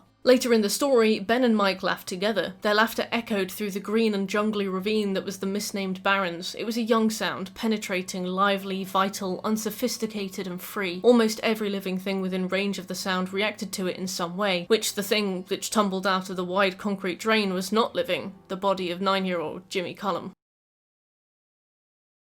King makes an effort to outline the physicalities of Derry to us. He emphasises how the town has been moulded by the water around it. Downtown Derry was in a valley formed by the Kenduskeag stream, which ran through the business district on a diagonal from southwest to northeast. He appoints subtly sinister attributes to much of the town. Hell's Half Acre is the place to go for a night out. Niebolt Street is bookended by a sign reading Dead End. The three-way intersection of Kansas, Centre and Main, a horror of one-way traffic and conflicting signs and stoplights which were supposed to be timed, a traffic rotary conceived in hell. Every inch of this place has the taste of danger. Rampers is a tavern nicknamed the Bucket of Blood. All of Derry is a hostile place, with unexplored streets that did not invite but seemed instead to yawn in a kind of ominous silence, and a populace that is plugged into the hive mind of a creature that feasts on their children. The rot, mould, dilapidation and hostility seems to represent the townsfolk in it, and the trauma the characters suffer. It's a physical manifestation of the emotional and moral rot of Derry. Derry Elementary is described as a typical confused educational carnival, a circus with so many rings that Pennywise himself might have gone unnoticed. Niebolt Street, the place where the kids have their penultimate childhood conflict with Pennywise, has a lawn where only weeds seem to grow. The windows look like dirty blind eyes. It stinks, you can smell it, though not with your nose exactly. King starts to craft parallels between Niebolt Street and a carnival funhouse. This stinking rotten house where everything was somehow wrong, the angles were wrong, the perspective crazy. Ben caught up with the others and would have sworn he'd run half a mile at least, but when he looked back, the parlour wall was not 10 feet back. It's this really cool parallel that has you imagining this building warping around them as they stagger through it. Only King then goes, "It's like a funhouse at a carnival," which felt a bit overkill. The internal is so subtly threatening in a living, breathing way. King refers to the bathtub standing on clawed feet and the glaring, rusty showerhead, giving the distinct impression of being unwelcome in a very dangerous house that does not belong to you. When standing near the hole in the floor the toilet used to be, Ben comments that he can hear the pumping machinery beneath it, a low hum that sounds alive. Derry also sees a backdrop of extreme poverty too. 29 Niebolt Street had once been a trim red Cape Cod, red paint faded to wishy-washy pink. The library is one of the most visited places in the plot and brims with imagery and metaphor. Constructed of two buildings, the old stone structure in front, built with lumber baron money in 1890, and the new low sandstone building behind, which housed the children's library. They were connected by a glass door, sounds incidental at first. However, upon killing Pennywise, the adults of Derry see the town collapse into itself, as though the power of Pennywise was keeping it up in the first place. As this occurs, the glass tunnel connecting the front and back buildings of the library, the umbilical cord between adult library and the children's library, is shattered alongside their memories, which fade to nothing. When Ben becomes an architect, he bases his design for the BBC Communications Centre off the glass tunnel of the library, the only thing that persists for him through amnesia. As the murders began to ramp up, the town implemented a curfew with signs soon to be plastered everywhere, specifically at the front desk of the Derry Library. This serves as twofold by A, making us aware of the constant presence of it, and B, making the township seem like they're doing something to help, whereas we know that children are being snatched by it at all times of day, inside and outside their house. It's not the time, it's being alone and vulnerable. Throughout the start of the novel, we are led to believe that the library is a safe space. Pennywise leaves it alone when they're children. He pops up as a hallucination when Ben returns as an adult, but on the whole, it's a safe and cozy place. An indoor area surrounded by people and full of soft, gentle lighting, the library is a quiet refuge from bullies and killer clowns alike. It becomes a base of operations when they need to research silver slugs, or smoke hole ceremonies, or shapeshifters. Mike mentions that the library smells musty and dusty and cinnamony. When Beverley cries in the library, the sound was magnified in the still emptiness. The building itself seemed to be weeping for her. That being said, the library is not safe. As adult Mike sits in the library, he observes, "A proper old geezer is starting to crank up outside. I can hear spicules of sleet striking the windows. It is watching him, and it is waiting for him to fall asleep at his desk so that it can walk in and leave him the Stephen King equivalent of a horse's head, a balloon with a picture of his melted face on it."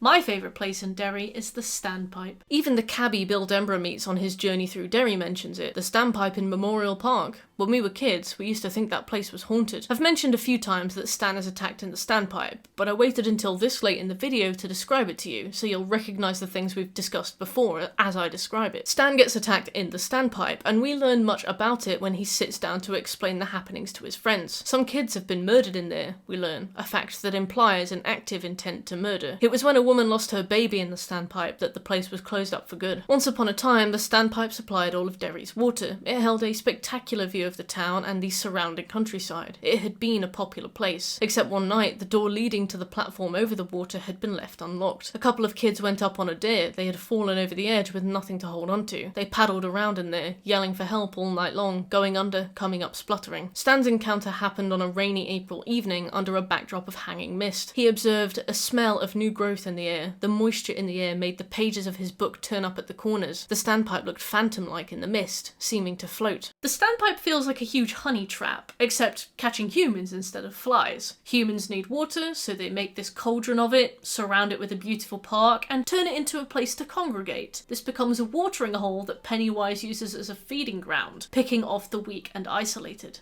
King takes great care to emphasise the conscious malevolence of the standpipe. The bone-white shingles bulged out over each of those dark windows like brows over eyes, and from inside, Stan could hear circus music. Once he enters the gaping maw of the standpipe, the door slams behind him and the tone of the music changes. The music screamed like wind and water, wind and rain, blowing up at a deserted midway, pennons flapping, tents bulging, falling over. The wind drummed and hooted. Cornered by zombies, Stan instinctively knows the way to beat them is to begin reciting the names of birds from his bird book. When reciting things they love, hoisting up their personal hobby property like a crucifix, this damages Pennywise and loosens its grip on the surroundings. The door, previously held shut by magic, now falls open. Stan goes free with a face wet with drizzle, sweat and tears. Derry is painted against a backdrop of wealth inequality. Only a few students in the class, Greta Bowie for example, possess any demonstrable wealth. Specifically, Eddie recounts being able to hear her play croquet as he passes her property she lives on, separated from her physically and metaphorically by this huge hedge wall. We learn that passenger trains once stopped in Derry, but no longer. As a child, Eddie, who enjoys playing near old train lines, comments on witnessing companies going broke. One specific anecdote featuring a drunk member of staff who threw him a crate of lobsters to take home to his mum. By the time Bill returns in the 80s, no commercial trains stop in Derry whatsoever. The recession, which we learn about first through Ben, who comments that his mum was worried about losing her job because of it, delivers cycles of its own. Hobos showed up most frequently in Derry from late September to early November. During those 6 weeks or so, a man could pick up day work on one of the outlying farms, we're told. Usually they were drunk and wanted to know if you had a cigarette. The house on Niebolt Street is left in disrepair. Bill observes that someone, some hobo, had pried the porch skirt off long ago to gain access to the shelter underneath. Entering the house, he notices a coal furnace. Nobody had bothered to convert the furnace because no one wanted the house. Setting Derry in an era of depression means that the story is told against a backdrop of uncertainty. Scenes have a grey tone, physically, in terms of buildings that fall into disrepair as money runs out, but also emotionally, as we envision Depression-era rural America with skies full of dreary clouds. The Depression era feels linked to Pennywise's cycle of misery, imbuing these national events with a kind of gravitas reserved for a magical plague.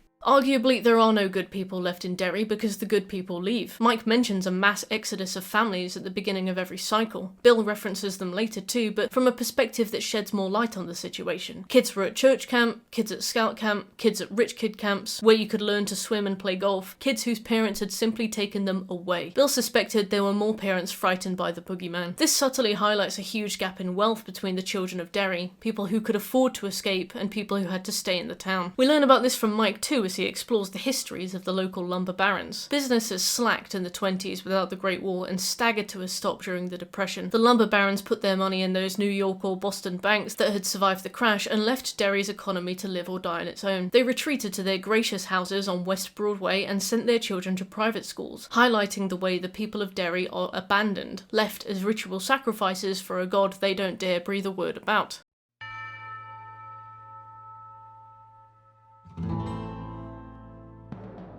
Early in the book, Mike begs the question of whether an entire city can be haunted, and this question squats heavily over much of the plot. Pennywise's abilities are simply soft magic, loosely defined magic systems that aren't explained to us, the reader. Clearly, this is for the purpose of horror. Pennywise isn't very scary in my opinion, but would be rendered even less so with a thorough explanation of how it works. King is a man intrigued by ritual and religion from all walks of life. Although his keenest interests seem to lie within the indigenous cultures of the United States, he frequently refers to bread and butter Christianity and Judaism. More explicitly, he compares Pennywise to the church in a metaphor you can judge for yourself on its accuracy. In the church, power is perpetuated and renewed by periodic ritualistic acts. In Derry, the same is true. I found that a bit far-fetched, but I'm an atheist, so maybe I'm not in a position to agree. Rituals range from the massive, impactful summoning and return of Pennywise to the small and inconsequential, such as when Mike realises he hasn't even read the paper, which is ritual for him. The children throw around many ideas for what it could be, such as a glamour, a shape-shifting creature that appears in folklore across the planet. Researching this leads the Losers Club to potential resolutions, like the Ritual of Chud. The Ritual of Chud is a Himalayan folk ritual that would see an individual lock tongues with the glamour. They would then telepathically tell each other jokes. If the human laughs, its soul belongs to the glamour. If the glamour laughs, it has to go away for 100 years. That trade doesn't seem fair. Still, this is more or less eventually how Bill kills it. Not so much by biting the physical tongue as biting a spiritual one. Trapped in its dimension, Bill figuratively bites the tongue to engage in a battle of wits that gravely injures Pennywise. When returning as adults, Bill is unable to do this a second time. Richie steps up, biting the tongue and doing his voices, killing it after decades of misery. The Ritual of Chud stems directly from King's interest in local and oral history, and how he uses that as inspiration when writing his stories. The Ritual of Chud is described by Mike as a ritual that is perhaps as old as mankind itself. It doesn't seem to be a real ritual from Himalayan folklore, although I didn't look very closely, but it is clearly based on concepts that intrigue King, and the cosmological application he ends up using is far-flung from the ideas Bill initially pitches. On page 759, Ben comes to the Losers Club with the harvest from his library research. A book titled Ghosts of the Great Plains describes ceremonial rites of native tribes, including the smoke hole ceremony which the Losers Club go on to do. He describes it as a religious ceremony, but also a contest of sorts. A fire is lit in a poorly ventilated room, and the braves must sit and wait to see visions, many of them having to bail due to the smoke inhalation. The visions are supposed to tell the tribe what to do, he explains, and this is indeed the case. When Richie and Mike are left as the last remaining club members in the smoke hole, they see a vision of how it came to Earth, crash landing on the planet millions of years prior. Bill tries to make Beverley stay outside during the ceremony, a decision she kicks up a stink about, confident in her abilities to stay and demanding to know why asthmatic Eddie isn't the one to sit things out. They decide to pull matches to see who will keep watch, burning one and letting the team pick them from her fist. Whoever gets the burnt match keeps watch. It's only when all of the matches come out magically unburnt that they realise this ritual is not only preordained, but they are all supposed to be in the smoke hole together. These hallucinations are so strong that Mike trips and falls when running alongside the prehistoric Kendiskeg River, only for the knees of his trousers to be torn in real life. All of King's characters share his reverence for communal history. As Mike Hanlon is often our narrator, it's often him who puts this to voice, stating, "To know what a place is, I believe one has to know what it was. A good story never dies, it is always passed on." Still, the township of Derry is at odds with this attitude, since it betrays their collective complicity in the behaviour of it. We learn that one other folklorist who studied the town, one of the few other adults who grew aware of the cycles of murders and disappearances, killed himself. Carson, the head librarian, acknowledges, "The old timers know too, although it's one thing they won't talk about." He does this with the huge and frightened eyes of a child, indicating that he was preyed upon once, 2 or even 3 cycles prior, suggesting a certain rite of passage that is allowed by the adults of Derry Township. King's appreciation for folklore is intermingled with his appreciation for magic, particularly the kind of last-minute action save magic seen in the movies. When Stan screams bird names in the standpipe and escapes, Eddie suggests that in the movies you'd hold up a cross. Ben and Beverley add that you say the Lord's Prayer or the 23rd Psalm, aligning their expectations of life and death moments with a kind of exorcist good versus evil. When Mike screams "Please God" and throws a piece of tile at the giant bird trying to carry him away from Kitchener Ironworks, this time his throw was more powerful, as if someone were behind him, and that someone had given his arm a tremendous push. He defends himself from Henry Bowers with a knife that has the words "Jesus saves" engraved on its hilt. Christianity is as much a ritualistic faith to King as the religions of the indigenous people, and just as effective for his characters. It is a local god which heralds its arrival with great disaster, and requires appeasement with sacrifices lest it take the entire town down with it. This is at its most obvious in the final few hours before the fight with Pennywise, when Derry becomes mysteriously empty. Stan was a little surprised. His mother was almost always home at lunchtime. On the few occasions she wasn't, she left a note saying where she could be reached. When Eddie went out, there had been none of Sonia Capsbrack's usual cautions. She had simply gone on watching her soap opera as though he didn't exist.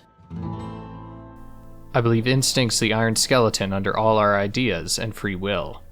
King leans so heavily on the concept of instinct and intuition as a solution that it's a wonder it's not snapped clean in half under his weight. Instinct is the plot device, the thing that gets A to B when he can't think of anything organic, the justification that plasters all of his plot holes, and the get out of jail free card. Initially, moments that rely on instinct are occasional, but by the time all 7 characters are united as adults and children, which is roughly page 700, it's constantly used to get the plot going in directions King needs it to go. When the adults arrive again in Derry, King needs them to split up and regain their memories of the town by reliving some of their respective memories in places that were important to them. I'm sure there are organic ways to move this plot into place, but instead Mike announces, we ought to split up for the rest of the day. Each of us ought to go back to the place in Derry he or she remembers the best. I'm not entirely sure why. I'm going pretty much on intuition here. Instinct is used to push characters into moments of danger, even when they would not typically pursue it. Eddie is literally not in control of himself when he approaches Newbolt Street alone, only to run into the leper, and Mike finds that the feverish curiosity that gripped him would not let go just before he uncovers the bird at Kitchener Ironworks. Regardless of whether the word is curiosity or not, instinct is used to possess characters who would otherwise be cautious when the plot says it's time for them to be in danger. Ben instinctively knows how to build a dam with zero understanding of them. Adult Eddie instinctively knows which roads to take in Derry. He does this without thinking. It has become an automatic function, just part of his driving for a living. It has been years, literally years, since he has guessed wrong enough to be swept past an exit he wanted. Instinct is the trump card to save the Losers Club from any threat. No one bites into the fortune cookies in the Jade of the Orient because they instinctively know it has tampered with them. Richie screams in the voice of the Irish cop when chased through Newbolt Street by the werewolf, noticing that it caused the werewolf to scream in rage and pain, and perhaps fear. Beverley knows to scream, "The Grackles know your real name," at it when it takes the form of the witch from Hansel and Gretel, causing her to throw a grimace of hate and pain and perhaps fear. Stephen King, are we just copy-pasting these sentences? This is word for word used at least 4 times in the book. Oh my god. But most importantly, instinct brings the children of the Losers Club together and nudges their rejection of people not meant to be in that final circle. Meeting a Bradley what's-his-name, Beverley intuits that he was not them. The Losers Club membership was full. He was not part of them. Richie snidely adding that they already have a boy with a speech impediment, they don't need another one. When they're 6, we're told that they feel incomplete. When they meet Mike after an apocalyptic rock fight against Henry Bowers and crew, every member of the Losers Club comments that their new number of 7 feels correct. Instinct ties the fates of the children of Derry together. Although none of them would remember doing so later, all of them looked up at the exact moment Eddie Corcoran died, as if hearing some distant cry. I appreciate that instinct is a through line to the story of it, and therefore can't be debated on the grounds of this doesn't work, but it's injected in the story to address every problem the team face and feels like a plot contrivance. Beverley and Stan just know to shout absurd things to hurt the monster, allowing them to escape. Ben just knows which books to grab in the library to make things like smoke holes and silver slugs. Mike just knows to buy a puncture repair kit before Bill's return, allowing him to mend Silver's flat tyre immediately. Sometimes its application is fair and good. Like with the tyre puncture kit, it doesn't matter if Bill got it on the way back from the charity shop or not, but sometimes it's a piss take. See every single time they beat Pennywise by knowing that they need to do a Bugs Bunny impression. Perhaps the real cycle was the plot crutches we abused along the way.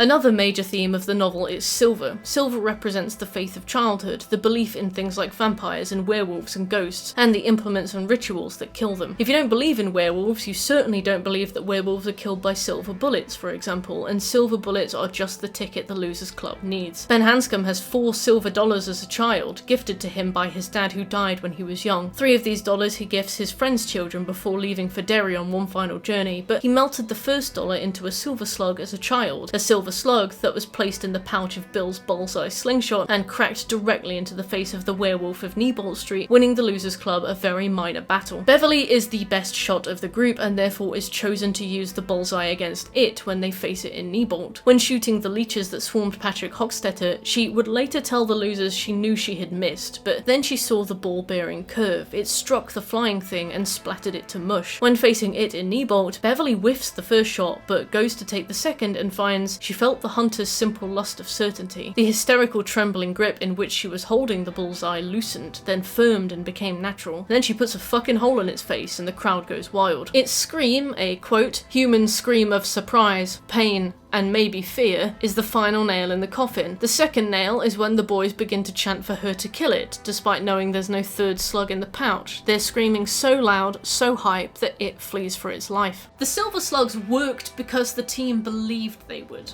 Forcing it to take the form of a werewolf in Neibolt Street also forced it to follow the laws they believed to be true about that form. However, it merely returns in a form that is not susceptible to silver slugs. We also have Bill Denbrough's bike, Silver. Silver was a bike that Bill bought on instinct for $24. He'd never thought about owning a bike. He got control of Silver little by little. Silver was a lot more than some dusty old relic. Silver had saved Bill's life. Silver appears in many of the scenes featuring Bill in childhood, but it's big for him. One neighbour watched him, commenting, "He's apt to kill himself though," she thought, turning back to her garden. That bike is too big for him. It was none of her problem though, emphasising that willful ignorance once more. Zach Denbrough even says the same. "You'll kill yourself on Silver, Billy." He would make fatherly gestures, go through fatherly motions, but motions and gestures were all they were. Bill is a different person on Silver. Every scene involving Silver is an action scene. Bill shouts, "Hi-yo Silver, away!" whenever he rides Silver and never stutters. It was all behind him now. His stutter, his dad's blank hurt eyes, the dust on the piano cover. We're told the words came out deeper than his normal speaking voice. It was almost the voice of the man he would become. Consequently, Silver is the solution to almost every problem they face as children, be it fetching medication for Eddie when he has an asthma attack in the Barrens or escaping the werewolf of Neibolt Street. Silver is the trump card to many of their problems. Silver doesn't fit Bill until he's an adult. He grows into Silver as he grows into his role as leader of the group, the same way that Richie grows into his voices, something he is absolutely dreadful at as a child, but proficient in as he gets older. Weirdly, and Bill notices this too, he arrives under the rickety bridge in the Barrens and finds it a surprise that Silver isn't healed there, like a loyal waiting steed. Silver is brought back to the team as adults, but now it's not the easy solution it was built up to be. The team enter the Barrens without the silver bullet for the final fight with Pennywise, and Silver's absence is noted. Knowing that Silver reappeared in his life for a reason, Bill is puzzled. It's only when Audra comes to Derry to find him and is promptly kidnapped by Tom Rogan, who drags her right into the lair of Pennywise, that she goes insane and catatonic. It's a ride on Silver, the embodiment of carefree childhood, that wakes her up. In the meantime, Bill tries to address his stutter with a very cool tongue twister that predates it by decades. He thrusts his fists against the post but still insists he sees the ghosts, a mantra that he repeats in times of great fear, often to sway Pennywise's powers. As with fear, his stutter is not immediately resolved just by saying the phrase, but rather the phrase becomes a place of comfort when fighting monsters. When Bill returns to Derry during the 1980 cycle, he meets a young boy by the storm drain Geordie died at, who tells him he's hearing voices down the drain now. The young boy uses a skateboard, which Bill sees in parallel to Silver. The cycle continues, and the spirit of Silver is reincarnated down the line every time, like a guardian angel. When the boy goes racing off on the skateboard, he takes a corner at breakneck speed without checking that it's clear, and luckily it is. It won't always be that way, Bill remarks, mirroring his own devil-may-care attitude when riding Silver. Bill comments that he felt love for the boy and exhilaration and a desire to be the boy, envious that this boy gets to live a childhood that Pennywise stole from him, but excited for him all the same.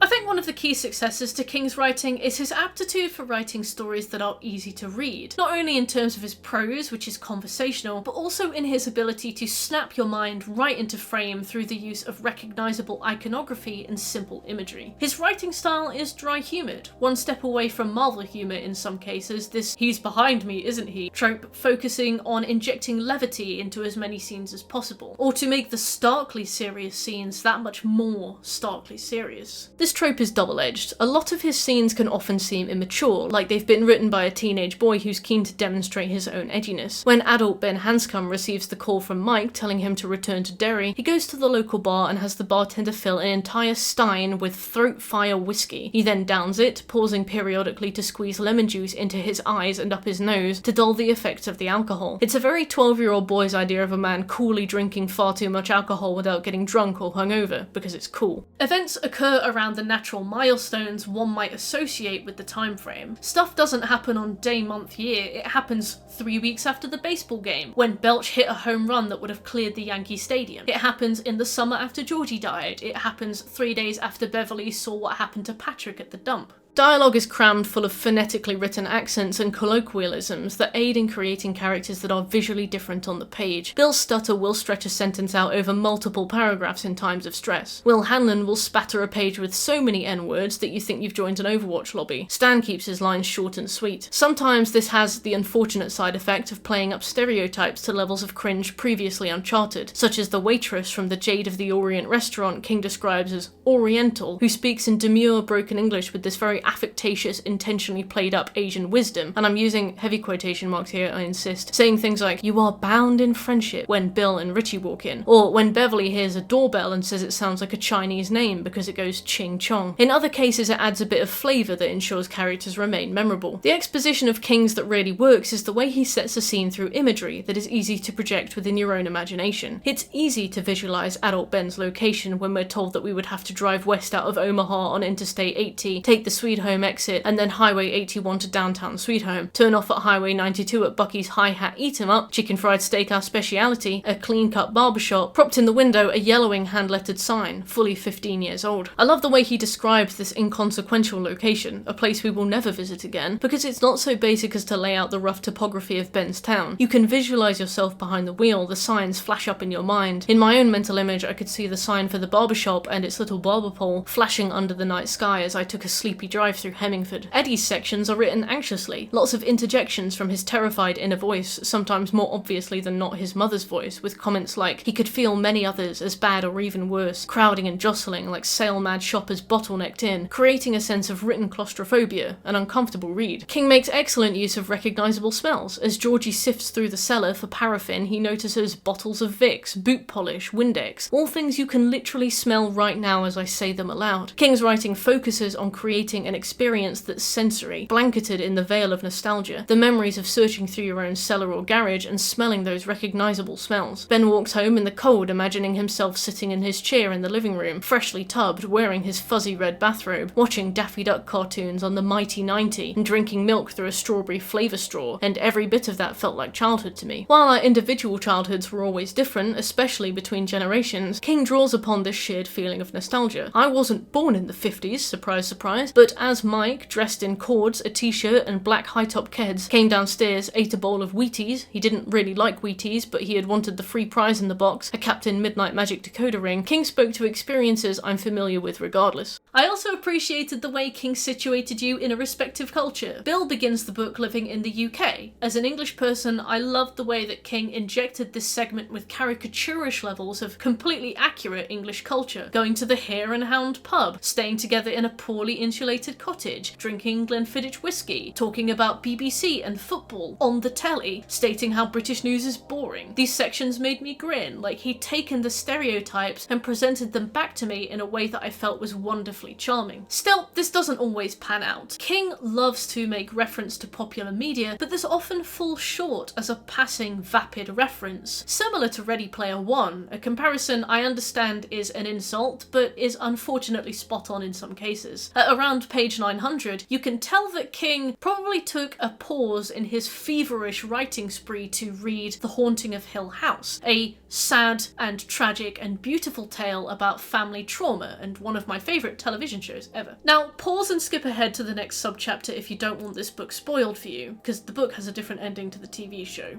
I'll wait. Okay, rest of you, with me. The reason I can tell Stephen King read The Haunting of Hill House at some point during the writing of this book is because King crams in the line, "Whatever walked there, walked alone," into 2 chapters of it in quick succession, with no thought given to the relevance of the reference. In The Haunting of Hill House, it is the punctuating, horrified silence of a tragic conclusion. Protagonist Eleanor, after being rejected from every place she could consider a home, decides to kill herself and never leave Hill House. Her arc is about wanting to find a place that she can call home. The ghosts of Hill House, if they exist, know this and use it to exploit her. She tries to find a home away from home with the characters of Hill House, and they all reject her, leading her to decide to make Hill House her final home. She drives her car into a tree and dies by suicide. Slowly, everyone else leaves the house, and the very final sentence of the story tells us, "Whatever walked there, walked alone," implying that whether or not they were actually ghosts in the house before, there's definitely one there now. This is one of the saddest saddest endings in horror literature, hands down, it's also one of the most impactful. And in it is referenced twice. The first is in regards to a building called the Theological Seminary, a building that none of the club visit. King writes, "The seminary had graduated its last class in June of 1974. It had closed its doors that summer,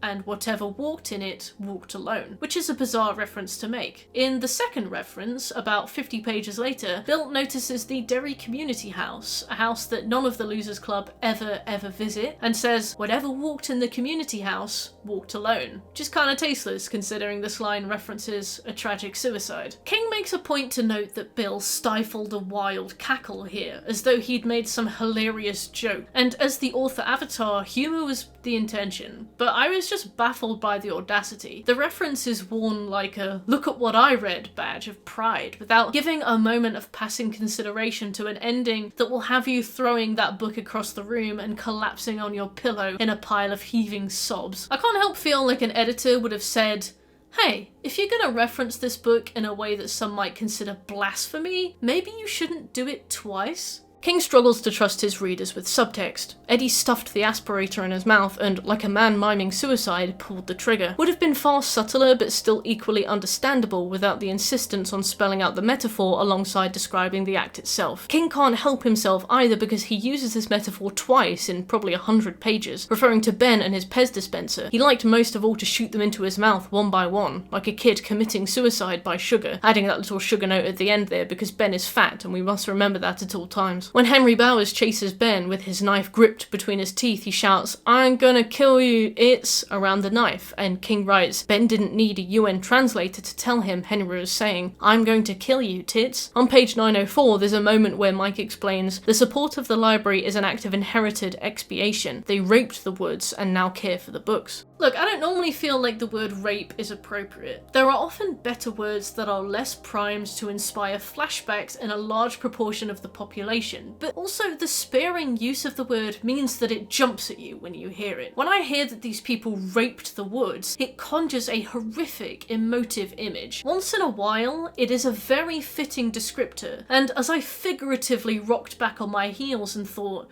kudos King, that was a very cutting line. I hope you don't go completely overboard with it. And he did. Whoops. After writing a line of pure literary fire, King then went on to explain how they spread the legs of the forest and raped the green-gowned virgins and tore the hymen of the great forests open, and running out of descriptor variety added that they raped the great woods, impregnated them with a litter of slash and junk spruce, and I don't know, why say one really good, impactful, impressionable, icky in a good way line when you could cram 15 in there and end up with something that's icky in a bad way? I am aware that we are very far into this exhaustive analysis, and call me a hypocrite if you like, but less does mean more. Telling me that the woods was raped was enough to conjure a haunting mental image. Splatter shooting a bunch more attempts, like you've written 5 different variations of one sentence, and you can't decide which one's good enough to keep, so you'll just keep them all, tells me that you don't proofread your work critically enough. The same goes for King's exhaustive use of racial slurs. Extremely unrepeatable, I'd lose my YouTube channel and all my credibility if I said these aloud racial slurs appear around 100 times in it. I appreciate that a story set in the 1950s is going to involve them. I understand that Mike's bullies would use them, but having Mike and Will refer to themselves as horrendous slurs in the third person when telling stories, said explicitly in the internal monologues of other characters or in second-hand quotations, betrays this gleeful enthusiasm just to get an excuse to employ them in writing, sometimes several times per page, chanted over and over. Extreme language can be used, but what makes it extreme is its rarity. Employing it constantly diminishes its impact, and I think that a lot of scenes would have a lot more impact if King reduced his employment of racial slurs by about 90%. As with the rape analogy, he can't help himself, and he just busts slurs all over the pages, rendering them this like eye-rolling inclusion by the end, like a teenage boy who's just learned the word and he just wants to scream it repeatedly. Another common issue with King's writing is his urge to over-explain the entity harassing which whichever author avatar protagonist features in his stories. Although Pennywise isn't explained until very late in the book, the length of this novel facilitates many sightings of our eccentric face-painted friend. Horror entities are scarier the less we know about them, and meeting Pennywise tens of times, our characters walking away unscathed every single time, means that we, the audience, lose the sense of stakes necessary to stay scared. By page 748, Pennywise is screaming at the group from a photograph, lines like, "Kill you all, drive you crazy, then kill you all, can't stop me, I'm the leper, can't stop me, I'm the mummy," in a scene that casts aside subtlety and horror, resulting in a final product that feels a little bit cringe, like when one of your friends starts earnestly doing impressions of the Joker whilst maintaining clear, unbroken eye contact and you don't really know where to look. There's so little room afforded for interpretation. King writes like he hates the idea that somebody might misinterpret him over the slightest detail. I personally believe is the root cause behind his typically over-explained endings, which even King jokes are the worst parts of his stories. King also approaches his action scenes with a distinctly immature and then habit that becomes tiresome. When Eddie visits the home of the Tracker brothers as an adult to walk the old baseball pitch, he finds the zombified version of Belch. Holding a baseball in his hand, Eddie saw that suddenly blood began to sweat up from between the wrapped strings. In this writing habit King has of punctuating story beats with suddenly this and suddenly that, as though I'm supposed to jump out of my skin as I read it. Still, King's compulsion to explain can often work in his favour, especially in It. King takes a lot of care to characterise each of the 7 major characters. We are introduced to them individually as adults, and then as children before they ever reunite in the plot properly and then get rolling. And King loves to tell stories through stories, which allow you to sink your teeth into the local culture of Derry. I do have one major pet peeve with Stephen King books, and this is the hysterical laughter trope I see injected into the arsenal of every single character he ever writes a point of view for. It bugs me, and now that I've latched onto it, I can never unsee it. King will have a character undergo a negative situation of varying catastrophe level. Sometimes they'll have narrowly escaped death, whereas sometimes they'll just have made a difficult realization. King will have them throw back their heads and laugh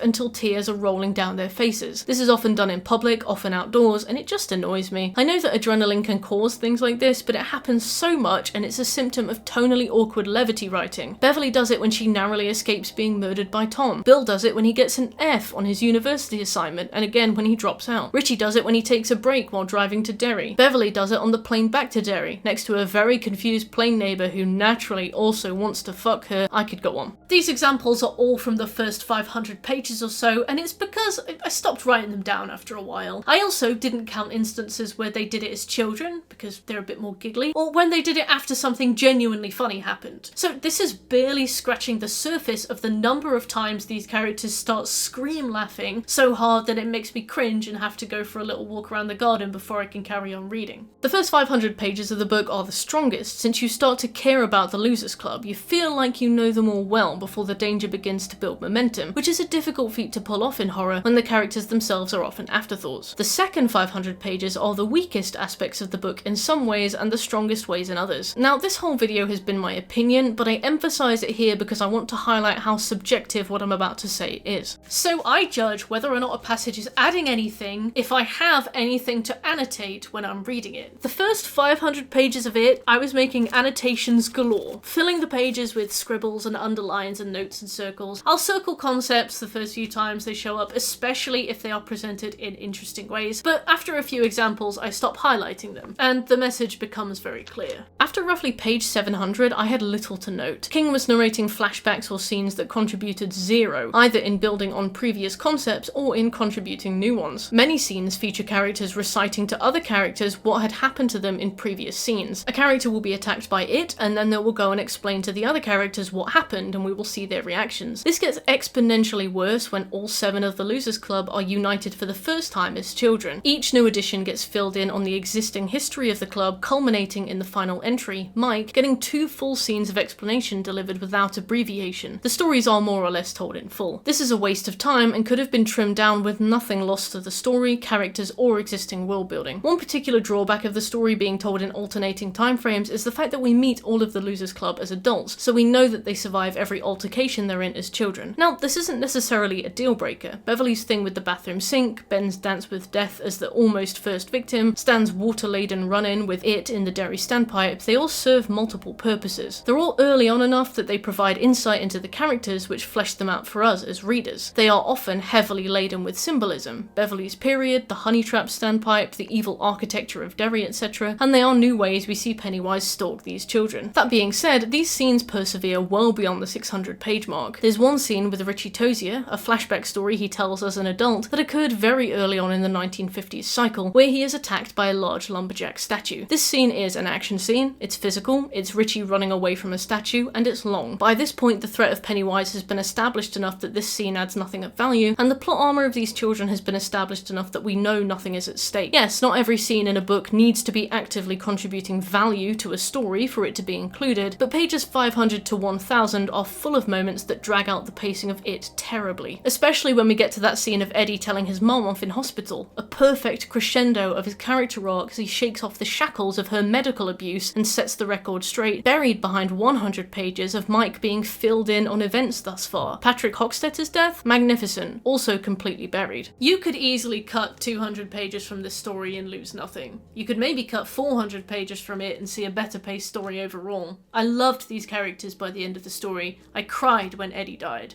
Still didn't need that much exposition. There's debate on the quality of the ending of Stephen King's It. When Pennywise is finally defeated, the town of Derry collapses in on itself. Storms have been pouring onto the city since before the adult losers even set foot in its lair, but the very ground they walk under collapses like Pringles in a hydraulic press when It is killed. The floods are extreme, like people die, and with great strain do the Losers Club reach the surface again, minus Eddie of course, whose body is lost forever down in It's lair. As Pennywise's hold over the town finally dissipates once and for all, the Losers Club find that their memories of each other are beginning to go. As the team leave the town, turning their back on one another, we learn it will be for the final time. They've already forgotten each other's names and head back out into the world as strangers. The final scene sees Bill reawaken his catatonic wife by taking her on a ride with Silver, and we fade to black. Some people have mentioned a real distaste for the way the book sees the Losers Club broken forever. Jess from Crowing About Books comments that, on a deeper note, it felt unfulfilling and painful, like there was no payoff for reading a book centered around the friendship of these 7 losers. It may be blasphemy to say this, but I genuinely think that the films did a lot better in concluding the stories of both the children and the adult losers. Personally, it's one of the few King endings I enjoyed. The underwhelming Pennywise fight aside, but honestly, if you big something up as a world eater, it's basically impossible to write something that will ever meet expectations. The bitterness of it left me feeling distinctly empty. They won at enormous cost, and the tragedy of their separate ways hit me. 1200 pages is a lot of pages. There are a lot of messages. Chiefly, we have King's overarching message about taking action. When cleaning the blood off Beverley's bathroom walls, she observes, they had done something, and that seemed to be the important thing. When running from Bowers, Mike hears his father's voice. I don't want you to make a career out of running away, he says. Be careful where you take your stand. Doing something, especially under the pressure of doing nothing, is emphasised as the correct choice. Bill and the Losers Club returning to Derry when they could have lived full and happy lives away. Mr. Keene choosing to tell Eddie that his medication is a placebo when he could have continued to profit off Sonia Capsbrack's obsession. Beverley choosing to step away from her abusive spouse, no matter my personal feelings on that story arc. Stepping out of the protection of herd mentality, feigned and willful ignorance, and taking action when you see the weak and vulnerable preyed upon is as noble a message as any. But secondly, the emphasis is placed on the importance of childhood and ensuring that every child has one. And that doesn't mean having one forever. The Losers Club aren't entitled to earn theirs back. It's about reaching adulthood, looking back, and understanding the importance of your own childhood enough to want that for everyone else. The Losers Club forget their childhoods, yes, but honestly, how much of yours do you remember in lucid detail? People become names and memories become fragmented mental snapshots with approximate detail. Does that mean you've lost it? No, you had it, and now it's your responsibility to ensure that the privilege of remembering your childhood fondly is there for the next person, like passing the baton.